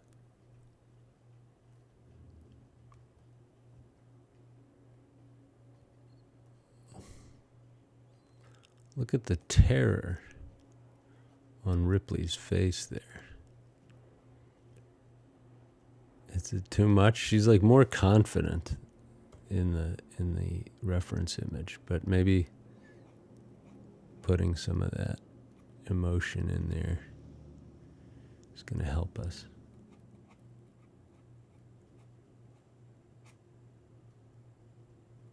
We get the highlight in the hair. Get another highlight right there. Dun dun dun dun dun dun dun dun dun dun dun dun. How about something over here? So we've got the river of highlights coming through the hair.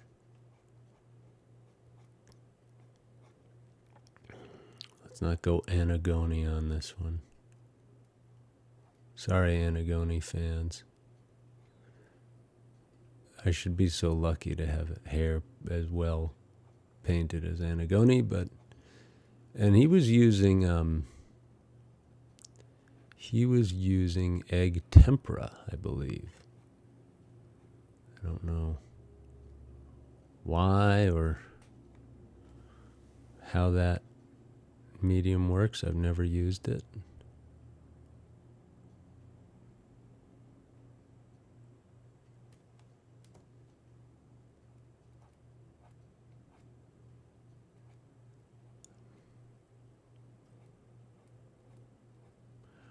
All right, now we're kind of dragging color around.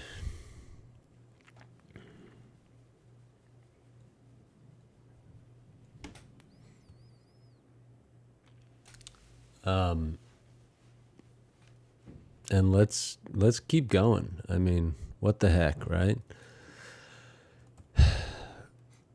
We'll get our shadow color along here. You know, pull that through.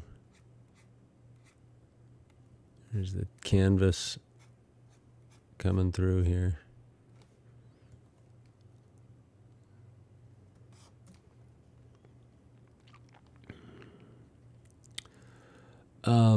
Let's find our. There are I wouldn't call them highlights, but there are areas. This is a really difficult thing to paint because what you're trying to indicate is not shadow shapes. These are not shadows. These are clearly they're stains, right? So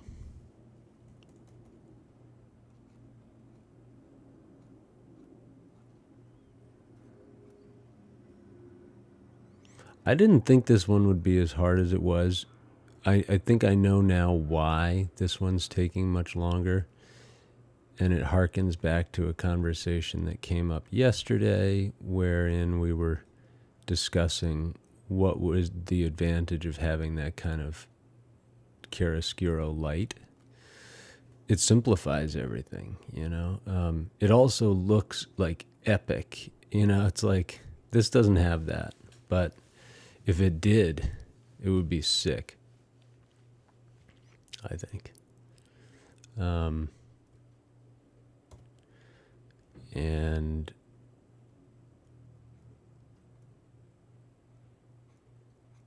but we don't have that. We don't have darks and lights particularly because this is shot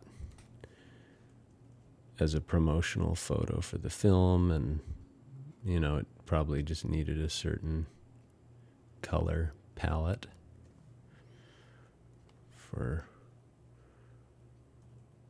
you know, you put it in the, like a poster in a movie store or something. I don't know what they were shooting, but okay. On and on. I'll take this.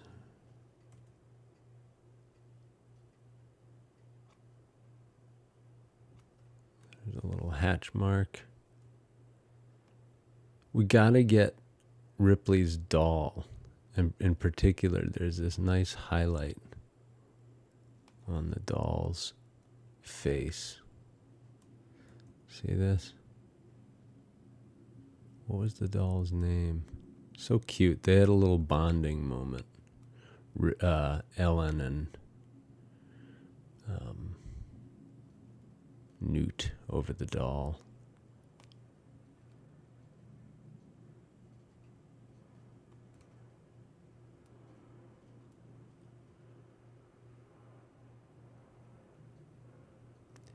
A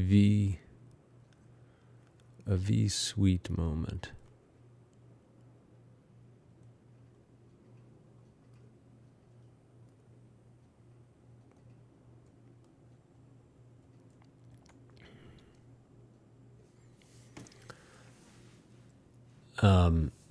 All right.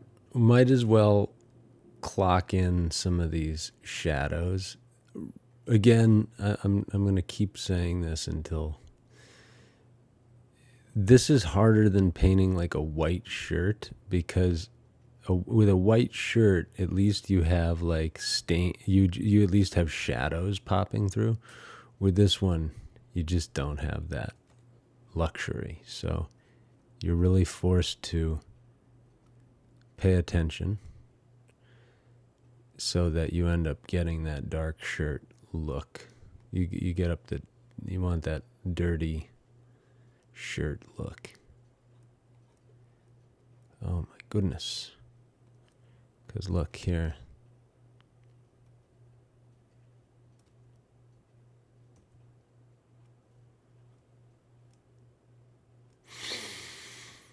Take a deep breath.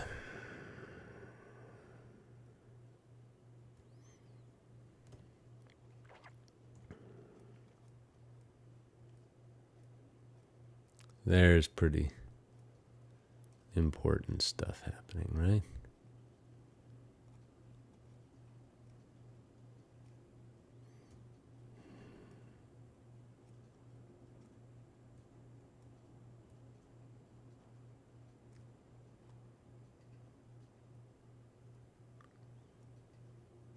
I wonder, hey Siri, what Academy Awards did the film Aliens receive? Aliens was nominated for 7 Academy Awards in 1987, including Best Actress for Sigourney Weaver, Best Art Direction, Best Film Editing, Best Original Score, and Best Sound. It won the awards for Best Sound Editing and Best Visual Effects. This answer is from Wikipedia. Thank you. You're welcome. All right, there's a lot going on there. There's a lot to unpack. But I'll just drop that. I'll drop that nugget on us here. Best Actress nomination. Whew. Wow. That's no joke.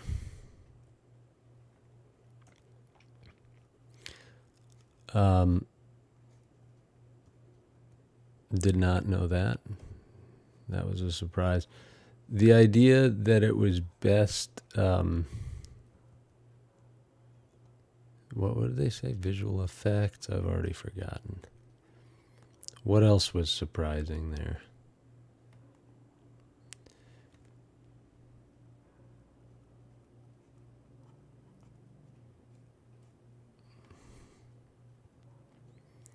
Well, yeah. I mean, it was a technical movie.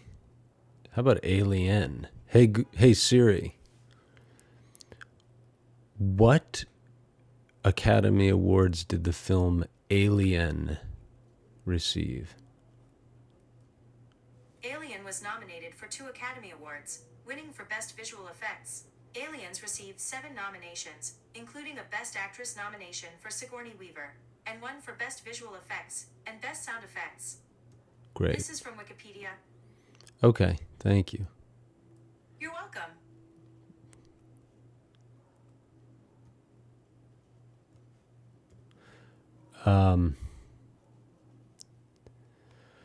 Cool.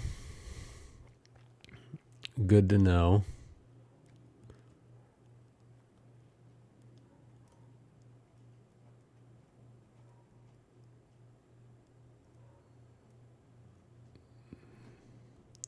I mean, the creatures in this film, God's sakes.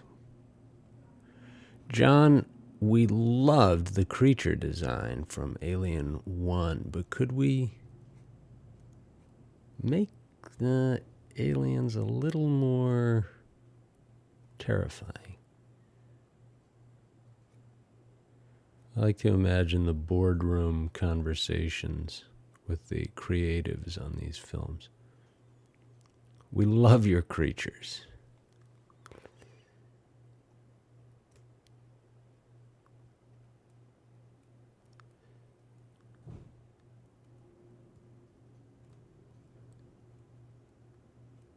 Okay. See what's happening there where you start to piece it in and then you're like, I can't, is that? I kind of like it. It's, I'm keeping it brushy. All right.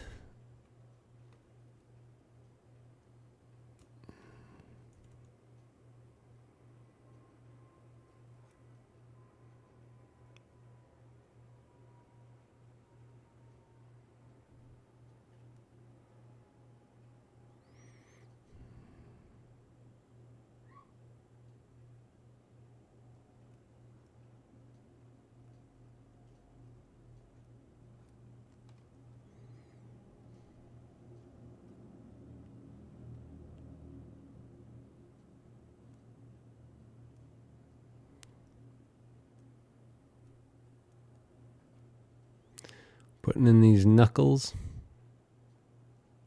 It's hard work. But soon, you'll start to get the payoff as far as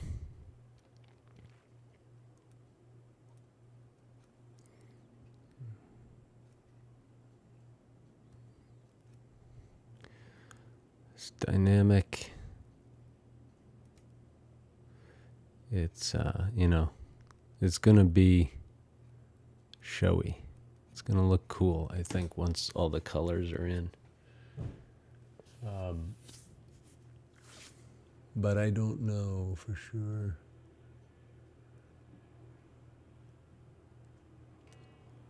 I think it will.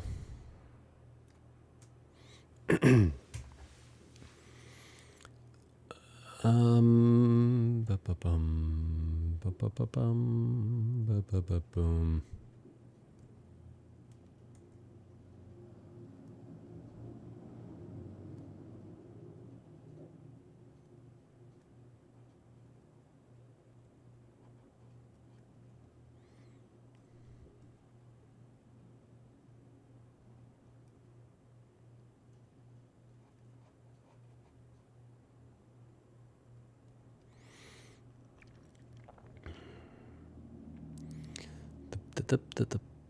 Okay.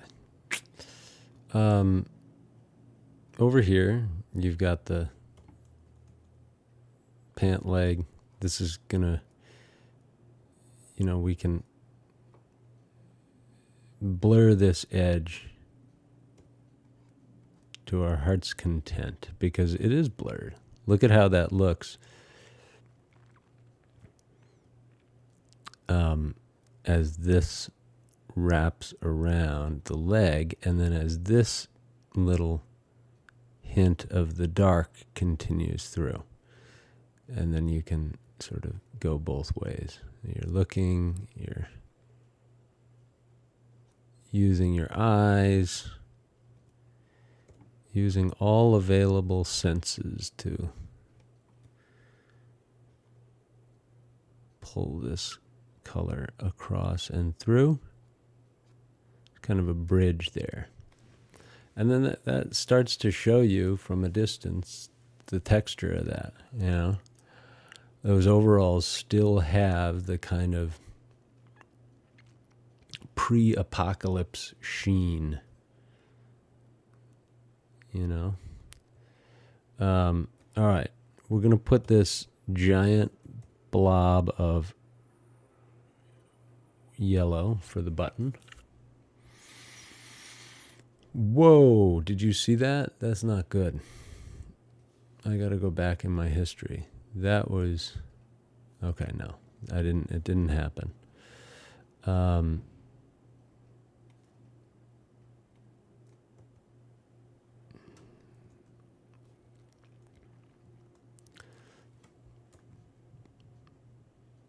Look at me. I'm grabbing for the easy way out. We're not going to take it. We're going to keep things limited.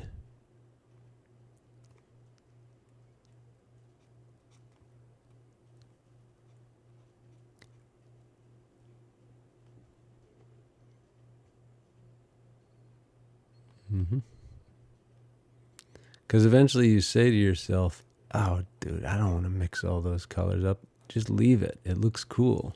That's the conversation you have to have with yourself, is sort of let yourself off the hook and trust that your interpretation of what's happening, quote unquote, looks cool. Or wait until it does. And only then, if it, push it until it looks cool. And then if it doesn't look cool, keep pushing. But once it looks cool, don't kill it. I'm just pep talking myself, guys.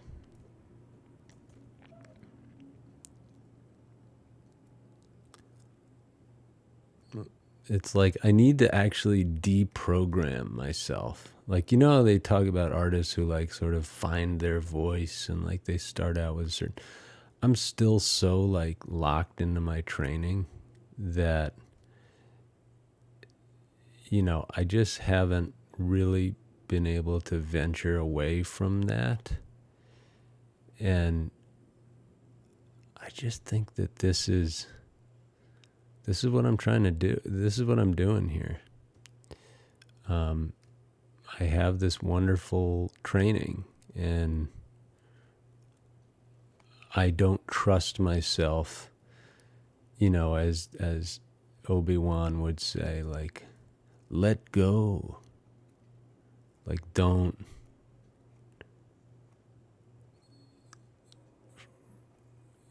You know, what does he say? It's like, basically forget the rules. Remember your training. But it's like, you gotta break the rules. And that's how you find your voice as an artist. So I think that's kind of what I'm trying to do here.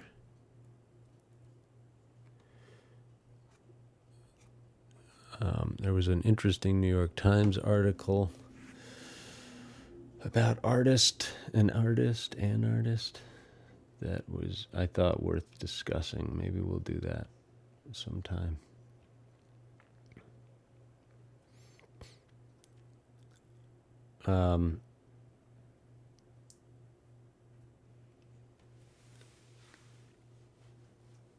Okie doke. Kind of cool. It's kind of cool without the background even. But I think we got to do better than that. We can't make it too illustrative.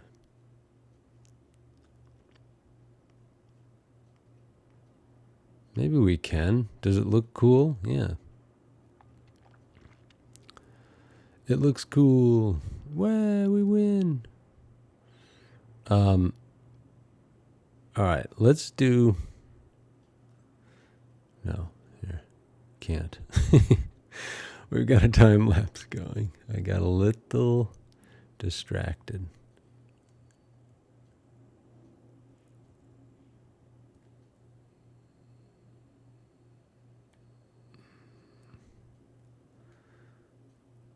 I am feeling like having my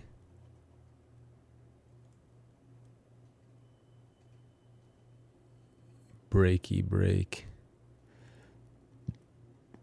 breaky heart.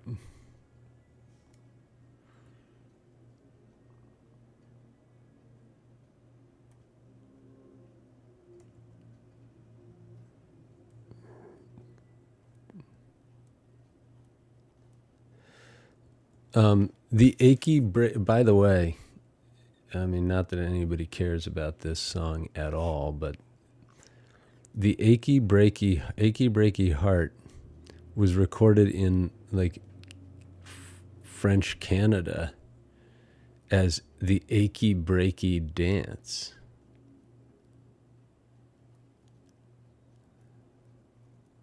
And I think that those were the lyrics. Very strange.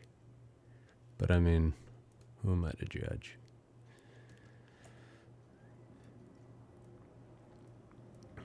Okay, so you can see what's happening. We're unlocking Newt's sweater. We're kind of trusting in our vision here. We're not stealing colors from our reference photo, which it would be fine, but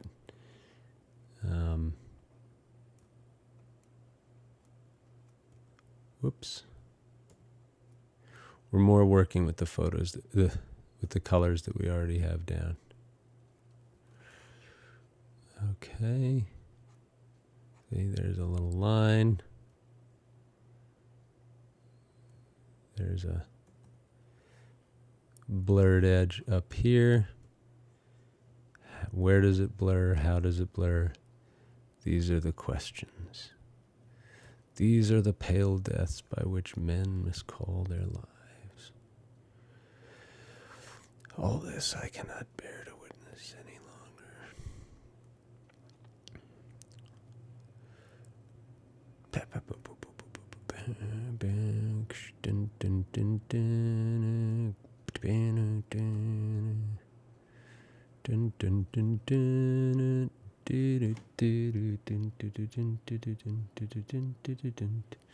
Sorry.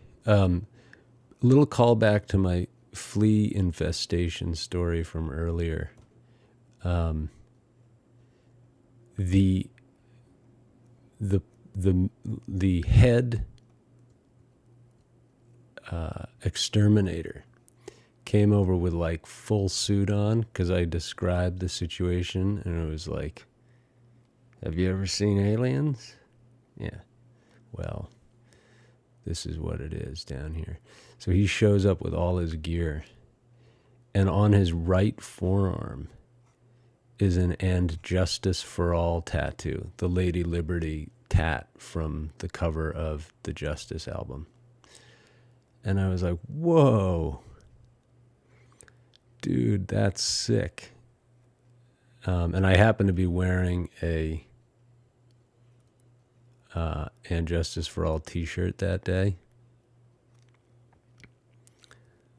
And I was like, dude, you know, I'm sure you get asked this all the time, but if you could choose any track off of Justice to exterminate to when you're down there, what would it be? And he goes, you didn't even think. He didn't stop to think. He just goes, Blackened.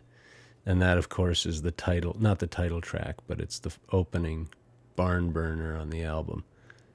And it's, you know,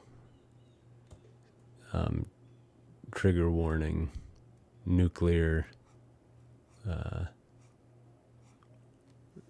apocalypse. Anyway, look, I like this. It's kind of got its own little flavor. What do you think? Should we stick with it? Maybe.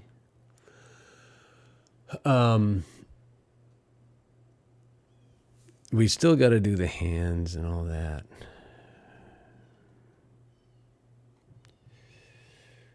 We're not off the hook yet, folks.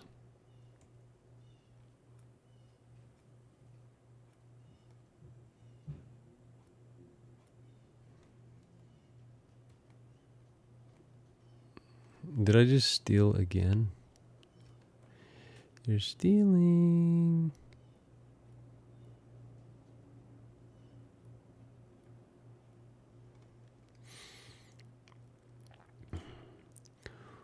So yeah, when your options are limited to like what your eye can most rapidly come up with, that's when I believe the real art comes out. And this is like maybe what, without really knowing it, this might be more like what Linda and the Portrait Painters Group crew are talking about. Like, if you're just going to mimic the photo precisely, what is the point? I mean, it's fun. Anyway, I don't want to go down this rabbit hole again. Anybody who's a veteran on this channel knows that once you get me started defending digital art, about which I know very little actually, this is the other problem. Like, I'm not some, you know, expert at digital painting, but I do feel, I think I'm just the kind of person that doesn't like to be questioned, and that's good luck. If you're putting out a stream with paintings on it, you know, I welcome questions. But it's always a little hard to, when somebody says, what are you doing? There's no point to this. It's like, how about what are you doing? I guess when somebody says, what's the point of this? It's an invitation to answer them. But it's said in a way that, it's like, all right, you got the gloves out already? Well, I don't want to talk about it then.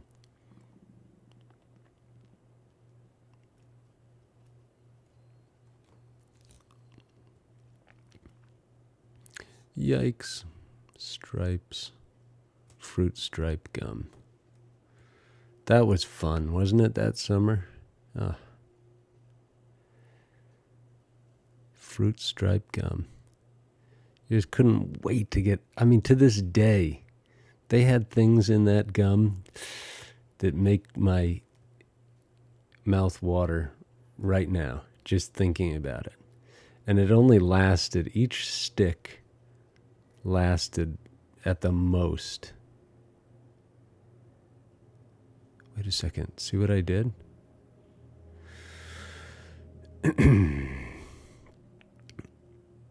That was silly. Yeah, I put that in the wrong place. The juice of that stick would last for probably 45 seconds, if I'm being generous. And, yep. But it was so good. So good. So delicious. And the branding was terrific. The little, zebra character on the gum and the colors, delicious. All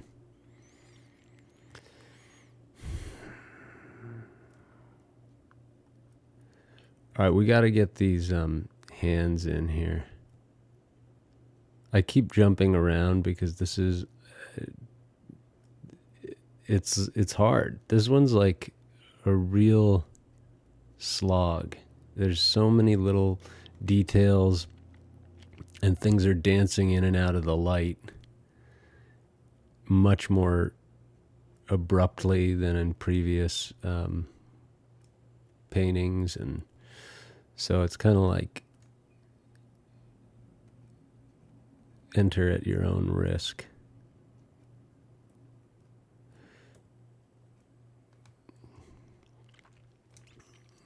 Let's see. How's that looking?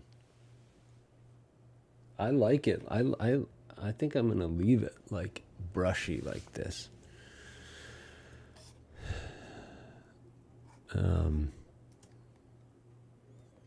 Not too brushy.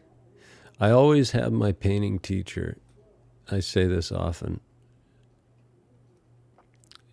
his thing was blur your edges. Basically, there are no sharp edges in nature. Any use of those sorts of choppy brushwork things, like the impressionist thing, is it's like an ego move. I'm putting words in his mouth, but this was the basic idea, was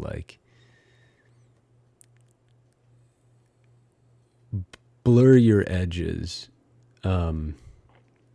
Because if you leave these artsy fartsy kind of, chop, that everybody, it's the modern way. Everybody loves to see that in a painting. It's not a painting unless it has that, as far as a lot of people are concerned. But my teacher was very critical of that kind of contemporary fashion in painting, which is to try and make it look brushy. Those AI paintings where there's literally inches of paint stuck on there, and it's people are wow, that's so beautiful, because it looks like goopy paint. And I'm not,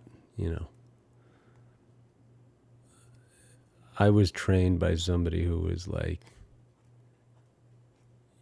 you're using paint to try to emulate nature and like lift it up. The paint is not the thing.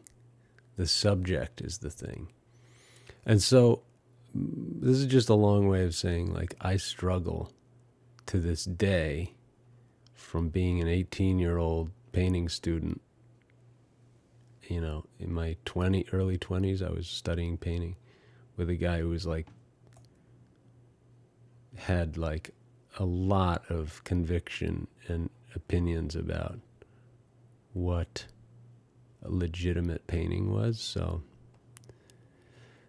I'm trying to like break that and be myself, but at the same time, so much of what I learned there is irrefutable in a lot of ways. Okay, look. Here, let's grab this golden color.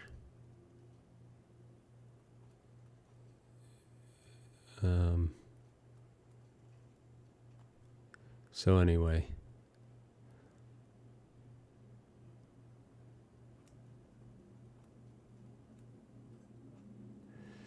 it's a work in progress, not just the painting, but the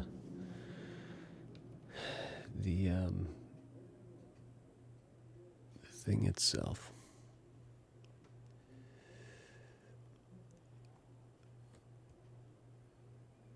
The journey, the art journey is a work, it's a lifelong thing, right? You're always learning and relearning and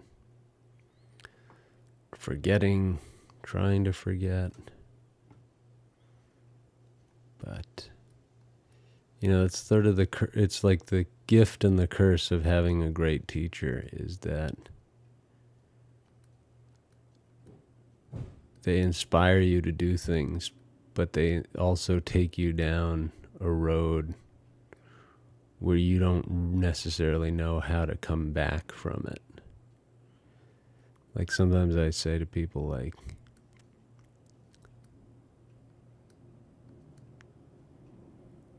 beware what you wish for when you study painting academically.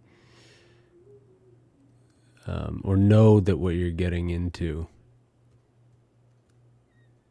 is, you know, because all these schools are run by people who like, it's a lot like religious cult in a way. They're run by people who need the validation of, not all of them. Many of these schools are headed by people who are like, I am the way and the light, you know, like this is what painting is. And,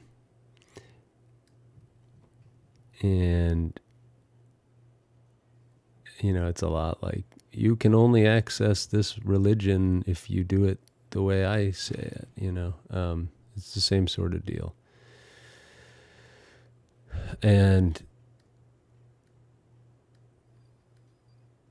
you have to be aware of that. And if you go to a school like this when you're young, you don't really know that until, you know, you get back into the real world and out of the art school thing.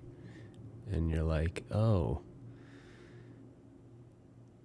this has nothing to do with like the art world. This is a time capsule that you were in. And that's cool. Like, but you have to weigh the pros and cons of being in kind of a silo like that. For me, the con was, the downside has been not trusting in myself. Oh boy, you're going to have a fun week ahead of me today. This is the last, I got an email I didn't want to get. Oh boy.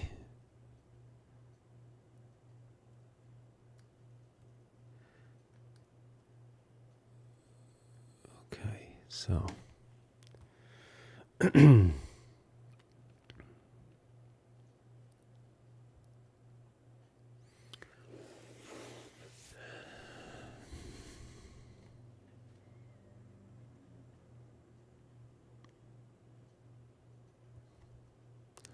let's find some of these accents.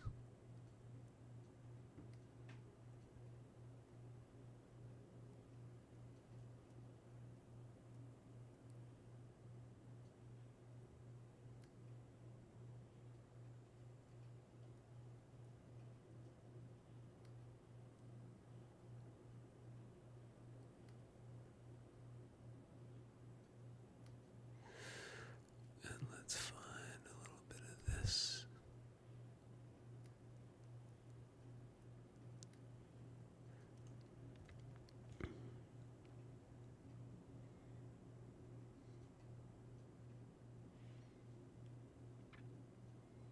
Okay.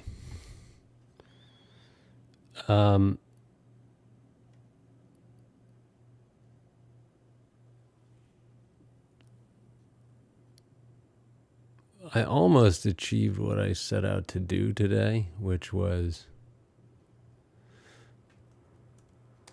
to get a lot of this brushwork in there.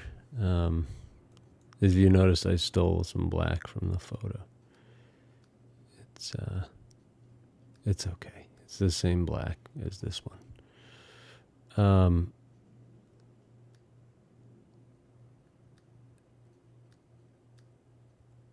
But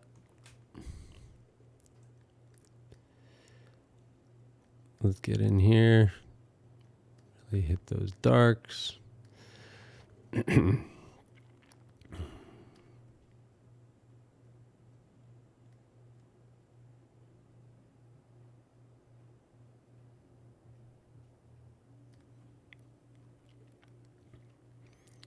a dark that goes there.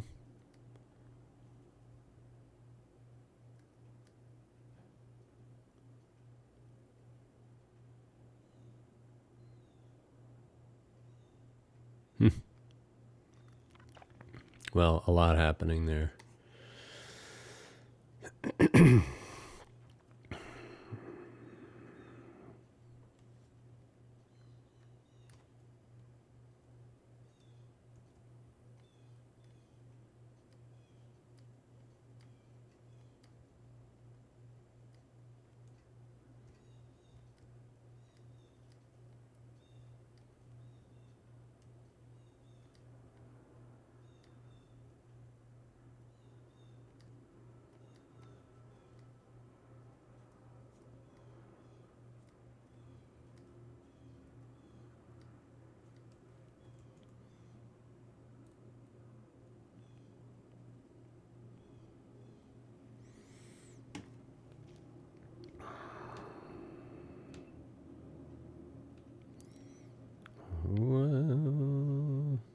All right. So in these last 30 or so minutes, I'm not going to read those spooky emails.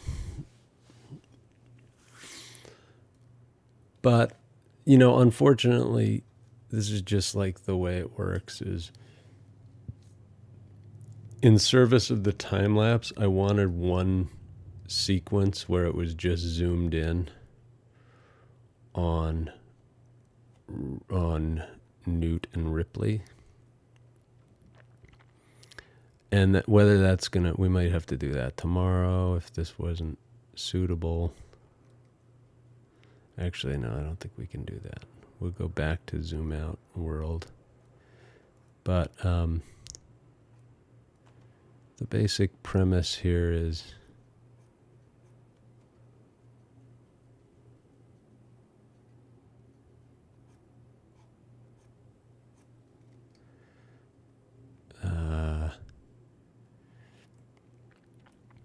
you want the time lapse to have like a little bit of this sort of gen whatever, like jumping and skipping, because if the whole time lapse is just one distance, or in other words, if it's one, like if the time lapse doesn't move and have jump cuts, it could be boring. But at the same time, you don't want it jumping around too much, so it's all about what that algorithm wants to see, right?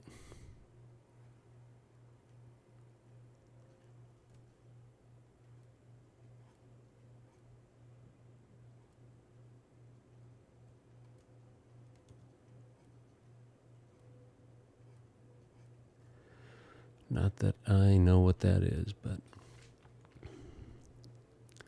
okay, that's cool.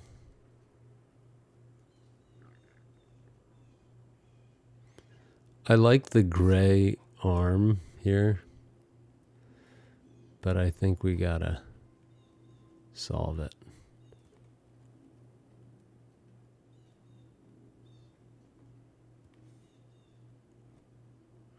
So how do we do that? Here, put in some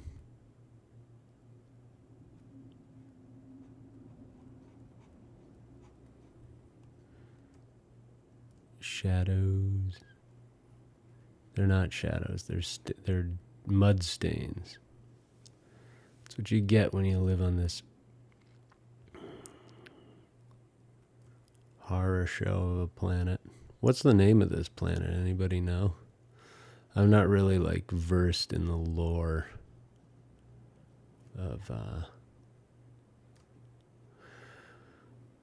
of the Alien movies as much as I should be.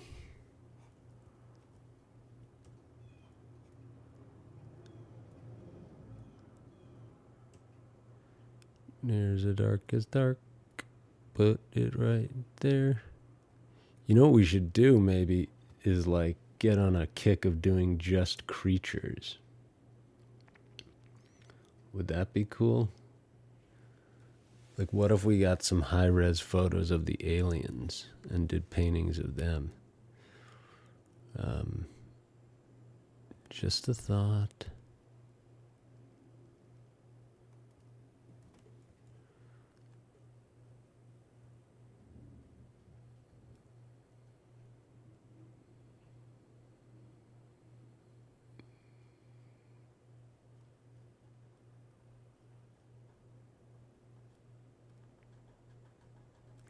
I had to black some of this out because I don't think it was in the right spot.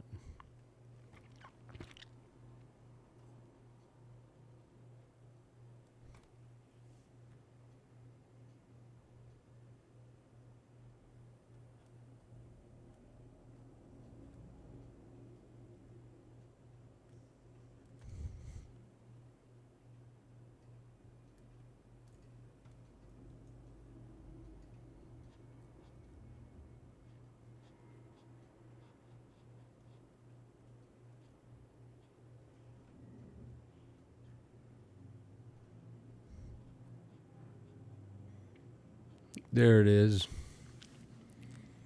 There's a little more sense of what's happening with that arm. Or no, with that. Yeah, with the overalls. I mean, that's where she got all her artillery, right? Pretty sick.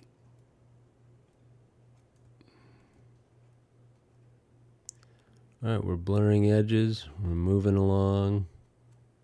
We're starting to see what does it look like on the right? What's it look like on the left? How can we bridge that gap without going too crazy? We still want to make it fun, right? Sheesh, there's so much happening there. It's hard to make it fun.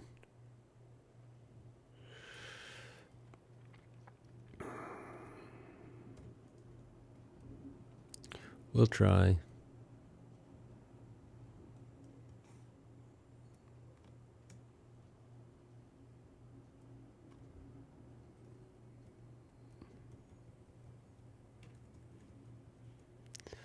More voicemails.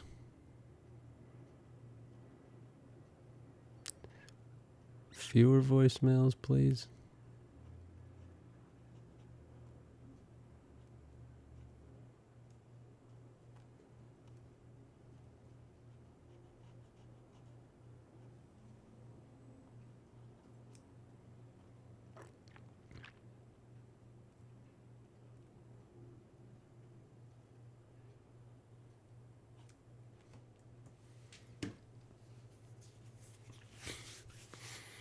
Okay.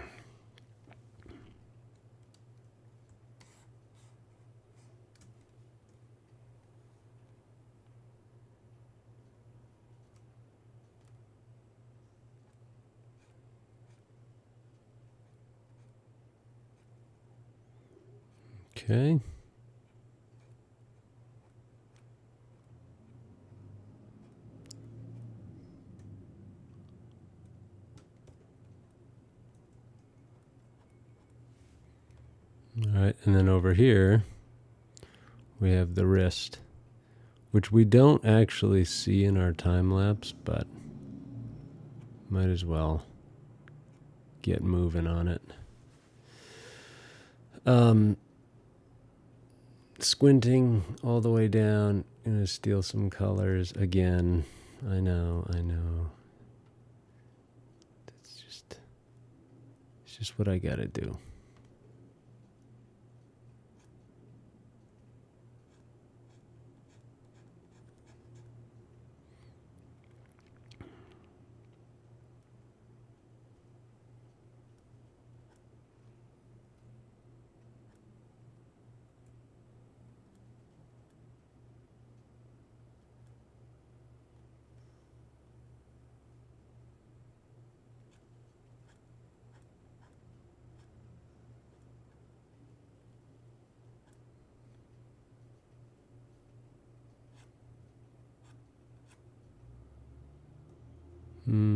All right. Lost in the woods. You really can get lost in all this stuff. So you want to be quick. You want to get in and out, and not get too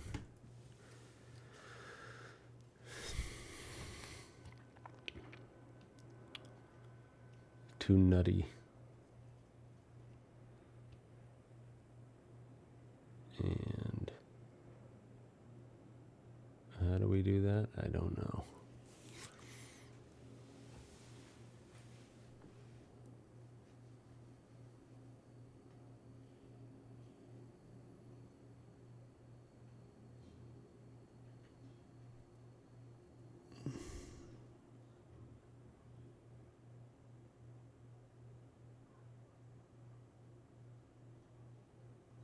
Okay.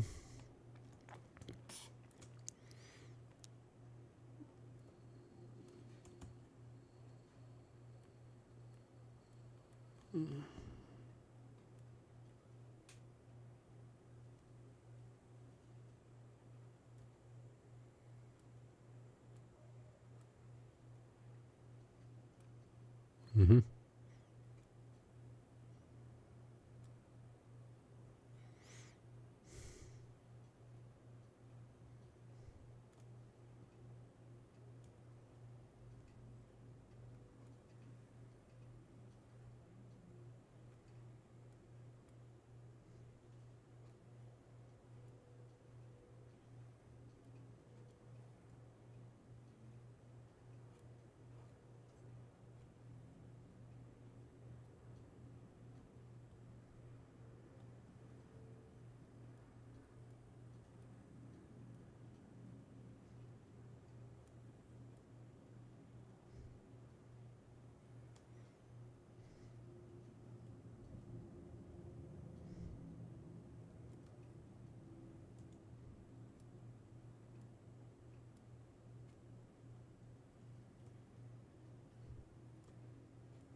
Hello.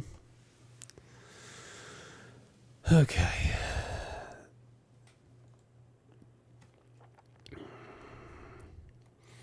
Let's keep this kind of fun part going. I like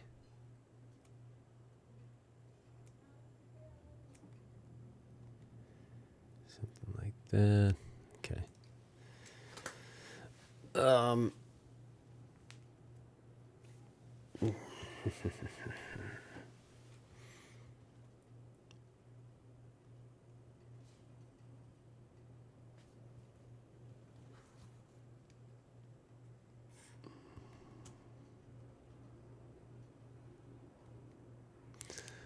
You can see I'm avoiding areas. Like, look at where, you can always look to where I don't have paint, and you're probably going to see parts that are difficulter.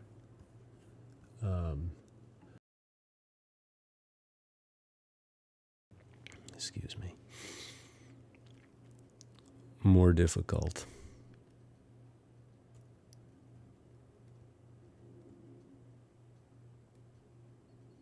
So, case in point.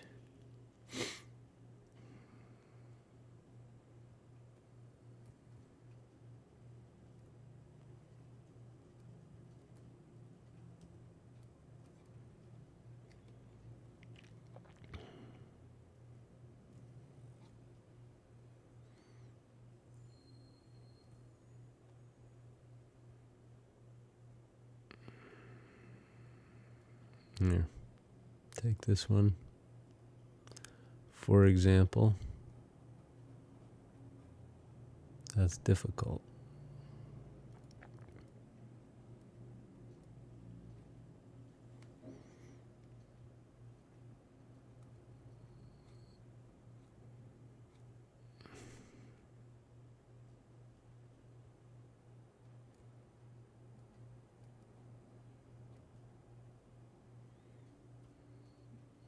Like, look at this.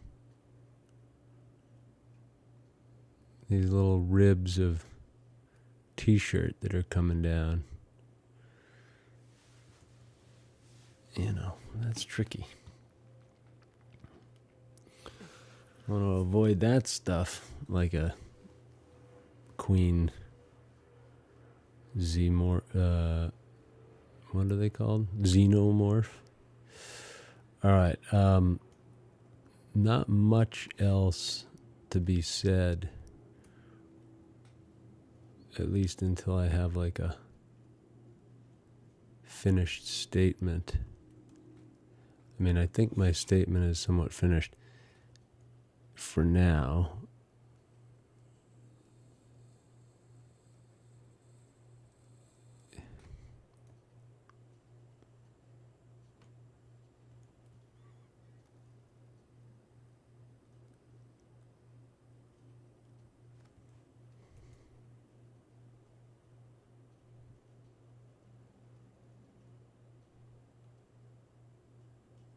Okay, kind of cool. Okay.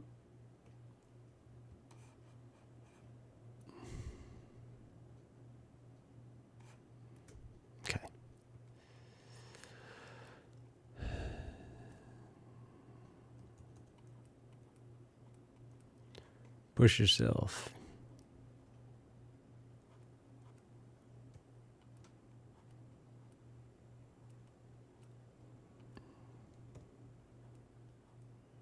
You kind of get lost in these certain moments in painting where you say, where am I? What am I doing? And yes, why am I doing it?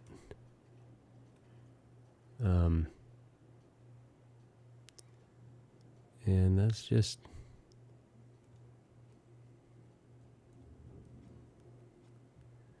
no one can answer that. But for the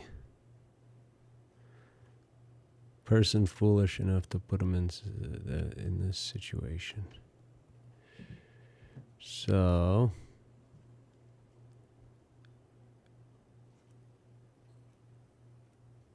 another one.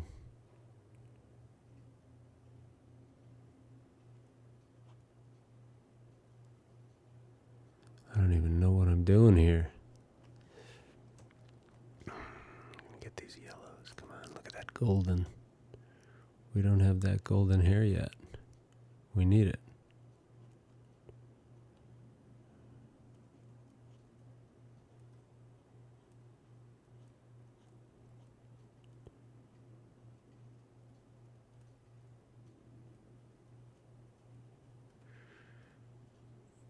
Not bad, right? Could be better, but it's not bad.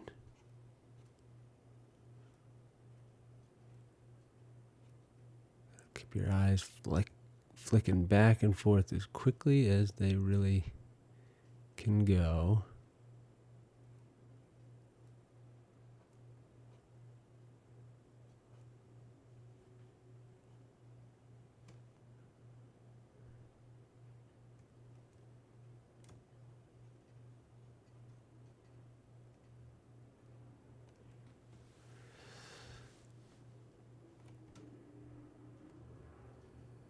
Hair.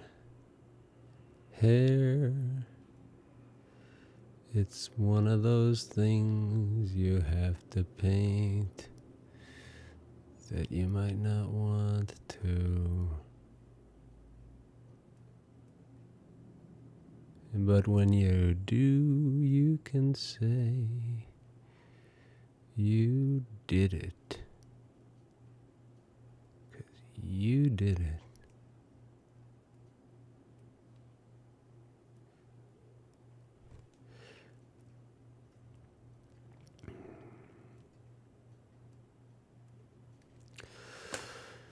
Oh boy.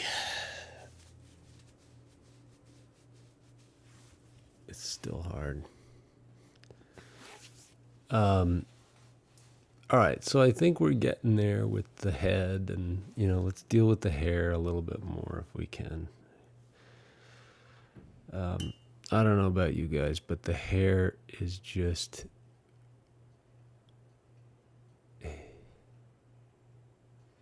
we got to deal with it. So let's take our dark here. Let's find our kind of golden values, golden grays, call them. Yep, there we go. Didn't need anything there. Like here, look at all this. It snakes in and out of being a highlight and a dark so quickly, you can't rely on it. You have to just keep flicking your eye back and forth and say, how do we make this close enough? Because if I sat here all day looking for which little streak was what, I think I would go nuts. And it wouldn't necessarily make the painting any better. So we're gonna just try to emulate rather than imitate.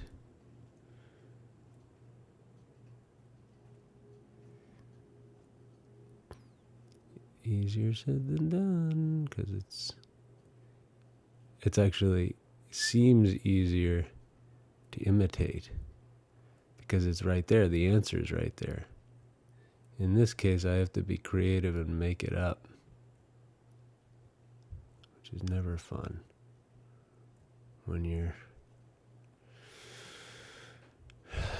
trained to, I don't know. I wasn't trained to imitate. I shouldn't. I should be careful what I say about my training because, in the end, it's up to you to take the training and do with it. Do the right thing with it.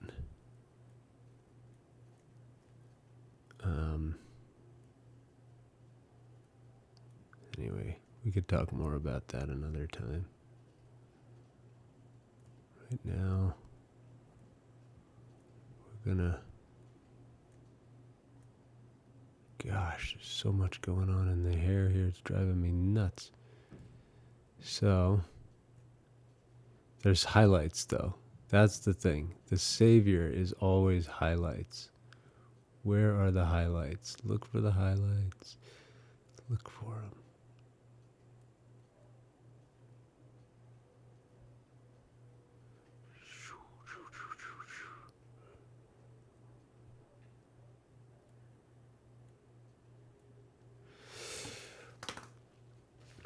I don't know. I think that's looking okay.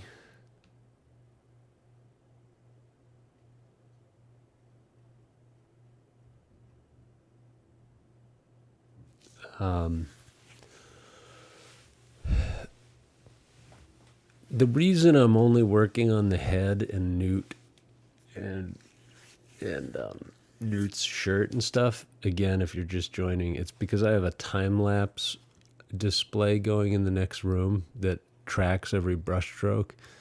So I want one day to show, like, what do I do up close. And then tomorrow, probably I'll be ready to get back to normal, where I'm working more or less all over the thing. But, oops.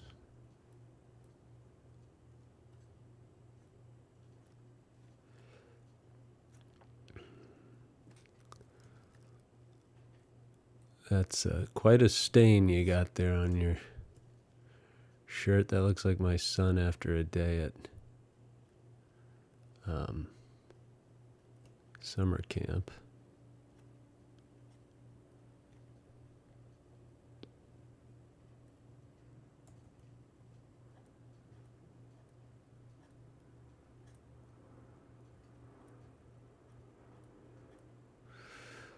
Darks.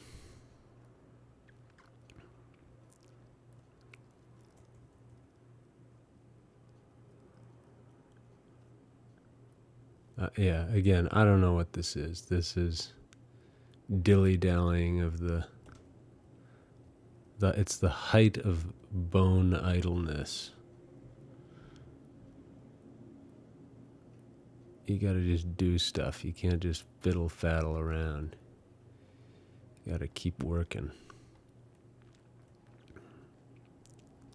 So here's a shadow edge. No fiddle-faddle.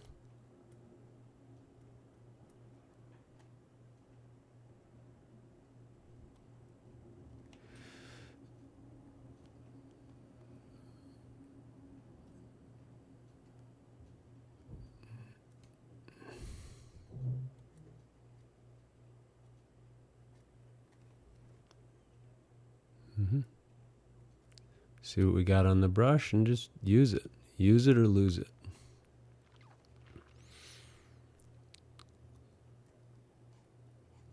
There's another one. Let's watch how this edge melts into the sweatshirt. Pretty nice. Didn't have that before, and now we do. There is also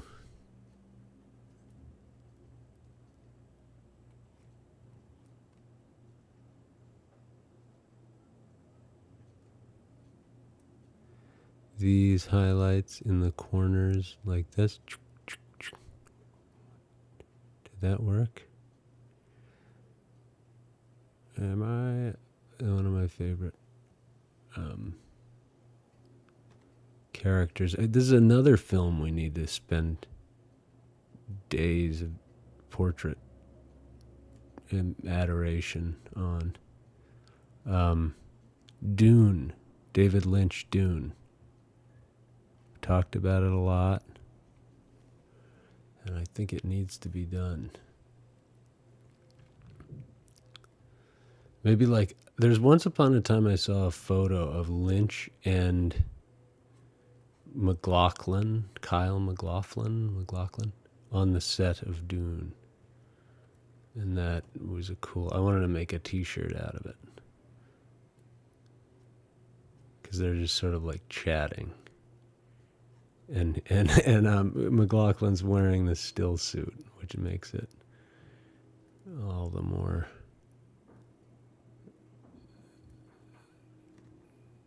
charming.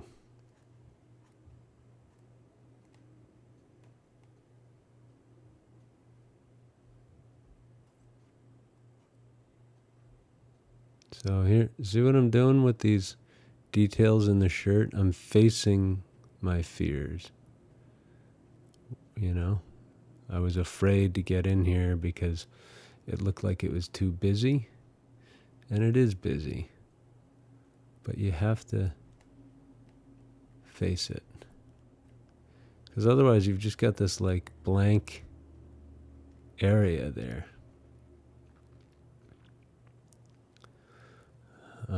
That's not supposed to be that color. And yada yada yada. There are no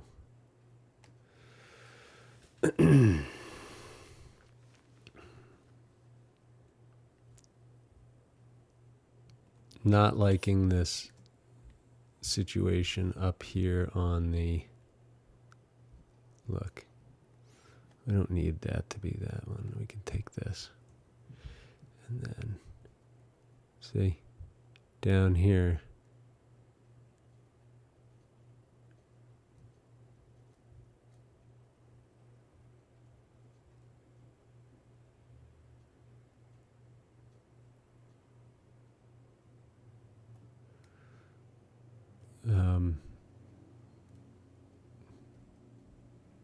I don't know what I told you to, when I said see, I don't know what I wanted you to look at, but alls I know is that it was one pretty painful moment here where I have to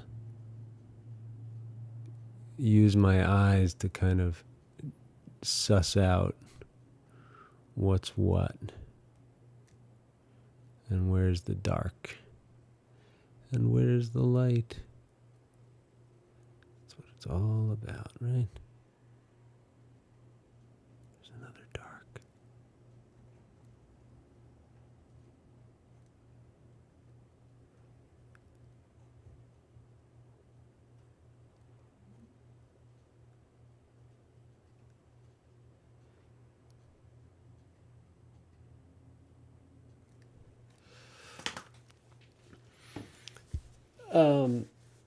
Okay, so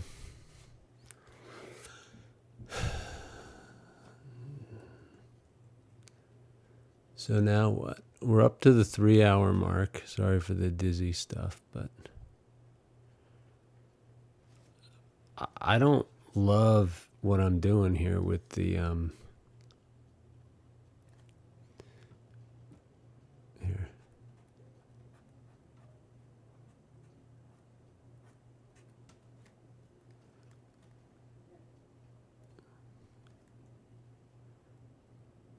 Like this. Why does this not look quite right? I don't know.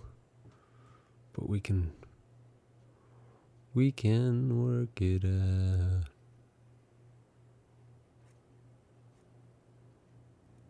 See, that's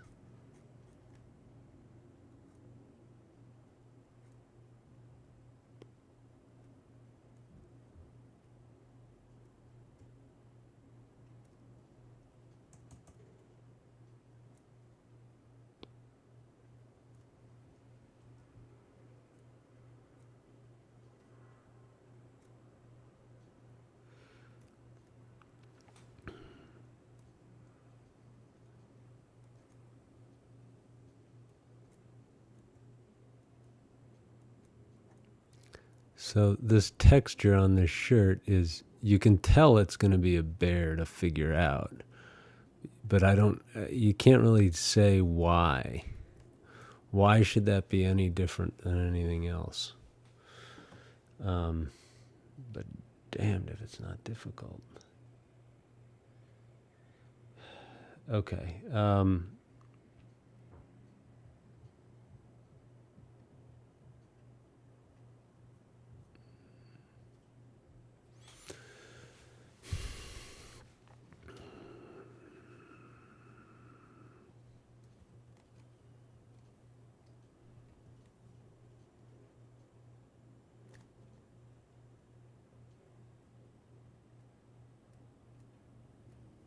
Did I do that?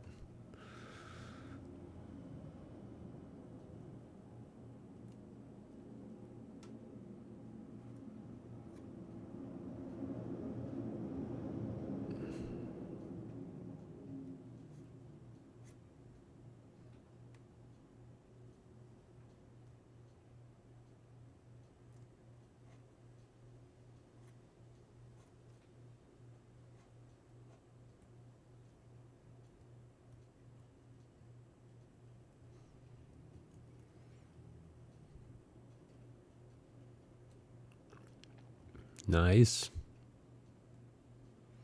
Nice. Let's take this.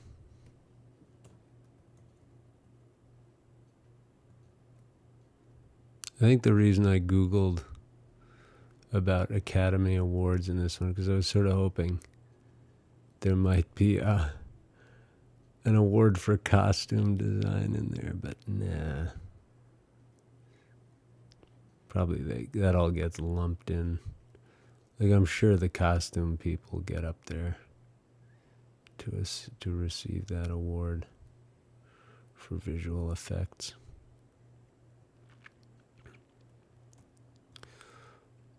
And the award for Best Picture goes to Aliens.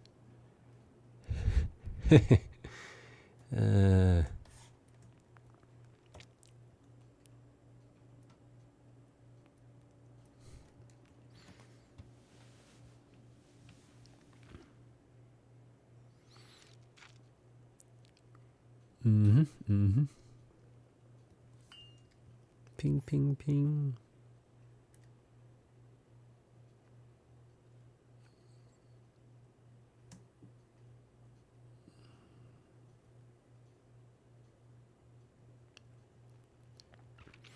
One thing that I haven't done yet that I'm going to do before I sign out is a layer.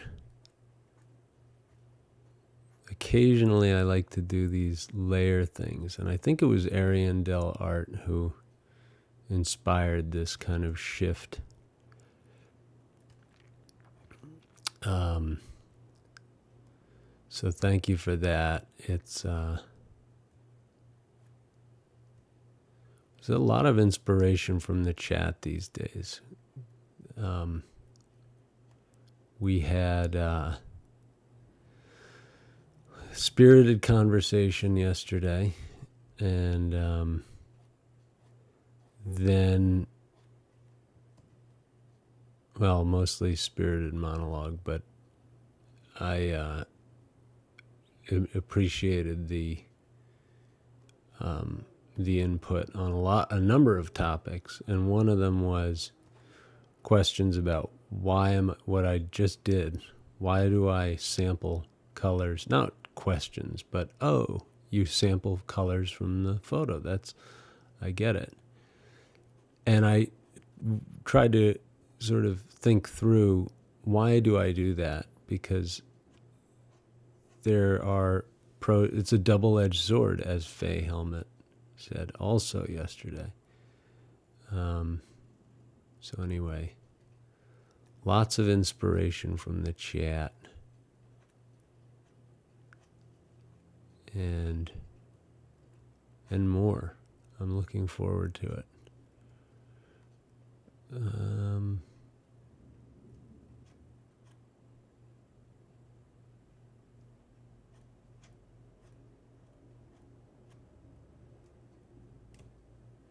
looking forward to more inspiration. All right. Where are we? We're about done, and then I'm going to do a layer move here, which I haven't done for a long time. But so what I'll do is I'll add a layer, I'll lock this layer, and then over here, to find out where this is going to happen, I'm going to steal a marker,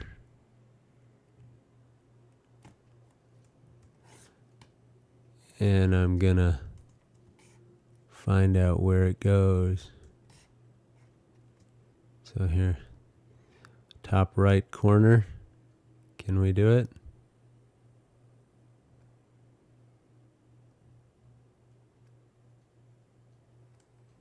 Wait. What? Dude. How did that happen? Forget that.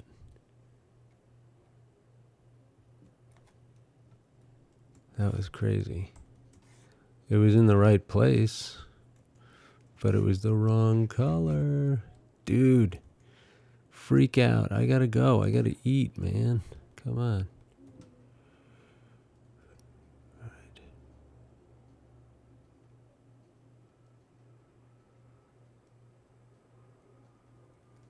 What? Forget this. I'm going in. This is ridiculous. Give me this.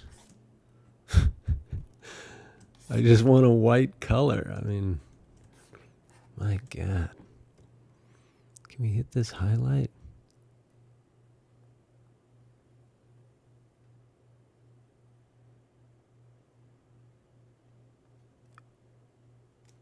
There. Way too bright. Brush too big. The brush too big without you.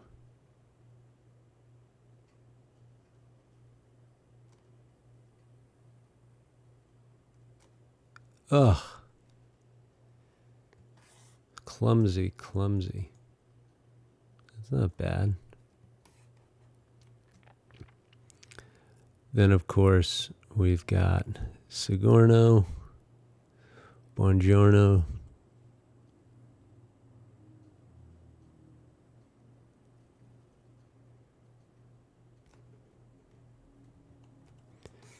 Put it in like this.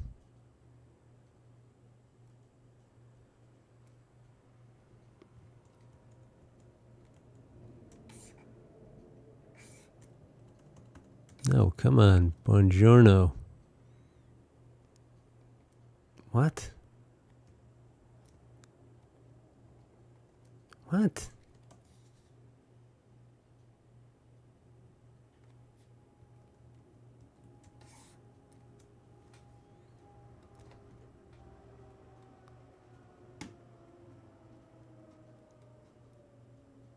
Dude.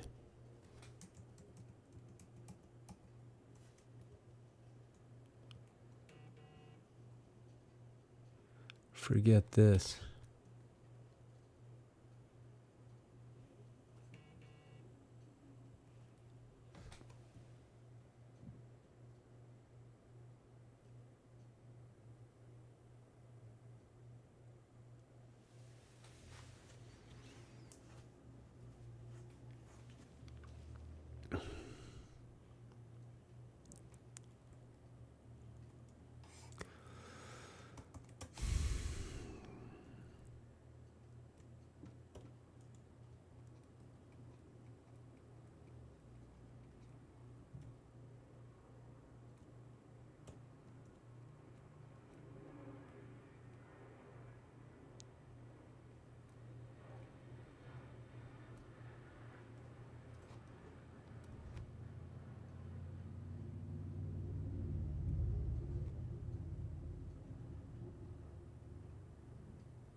It really shouldn't be like that.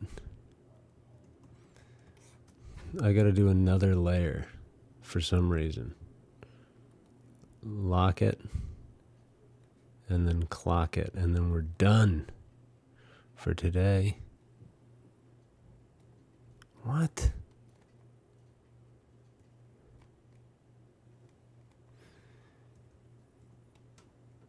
How is that not doing anything? Oh my goodness. All right. Gosh, I'm going to stop wrestling with this. It needn't be a struggle. All right. Where are we in our life here? We're feeling no pain. We're going to save our thing. And then we're going to close up shop, both on our time lapse, which we can sort of review. This is always a fun one to do. Okay, so here we go. We got our time lapse.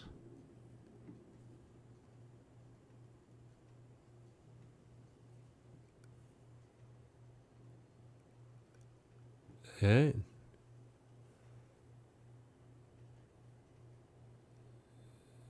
And the highlights in the eyes at the end. Not bad. And then we zoom out and obviously see the big picture.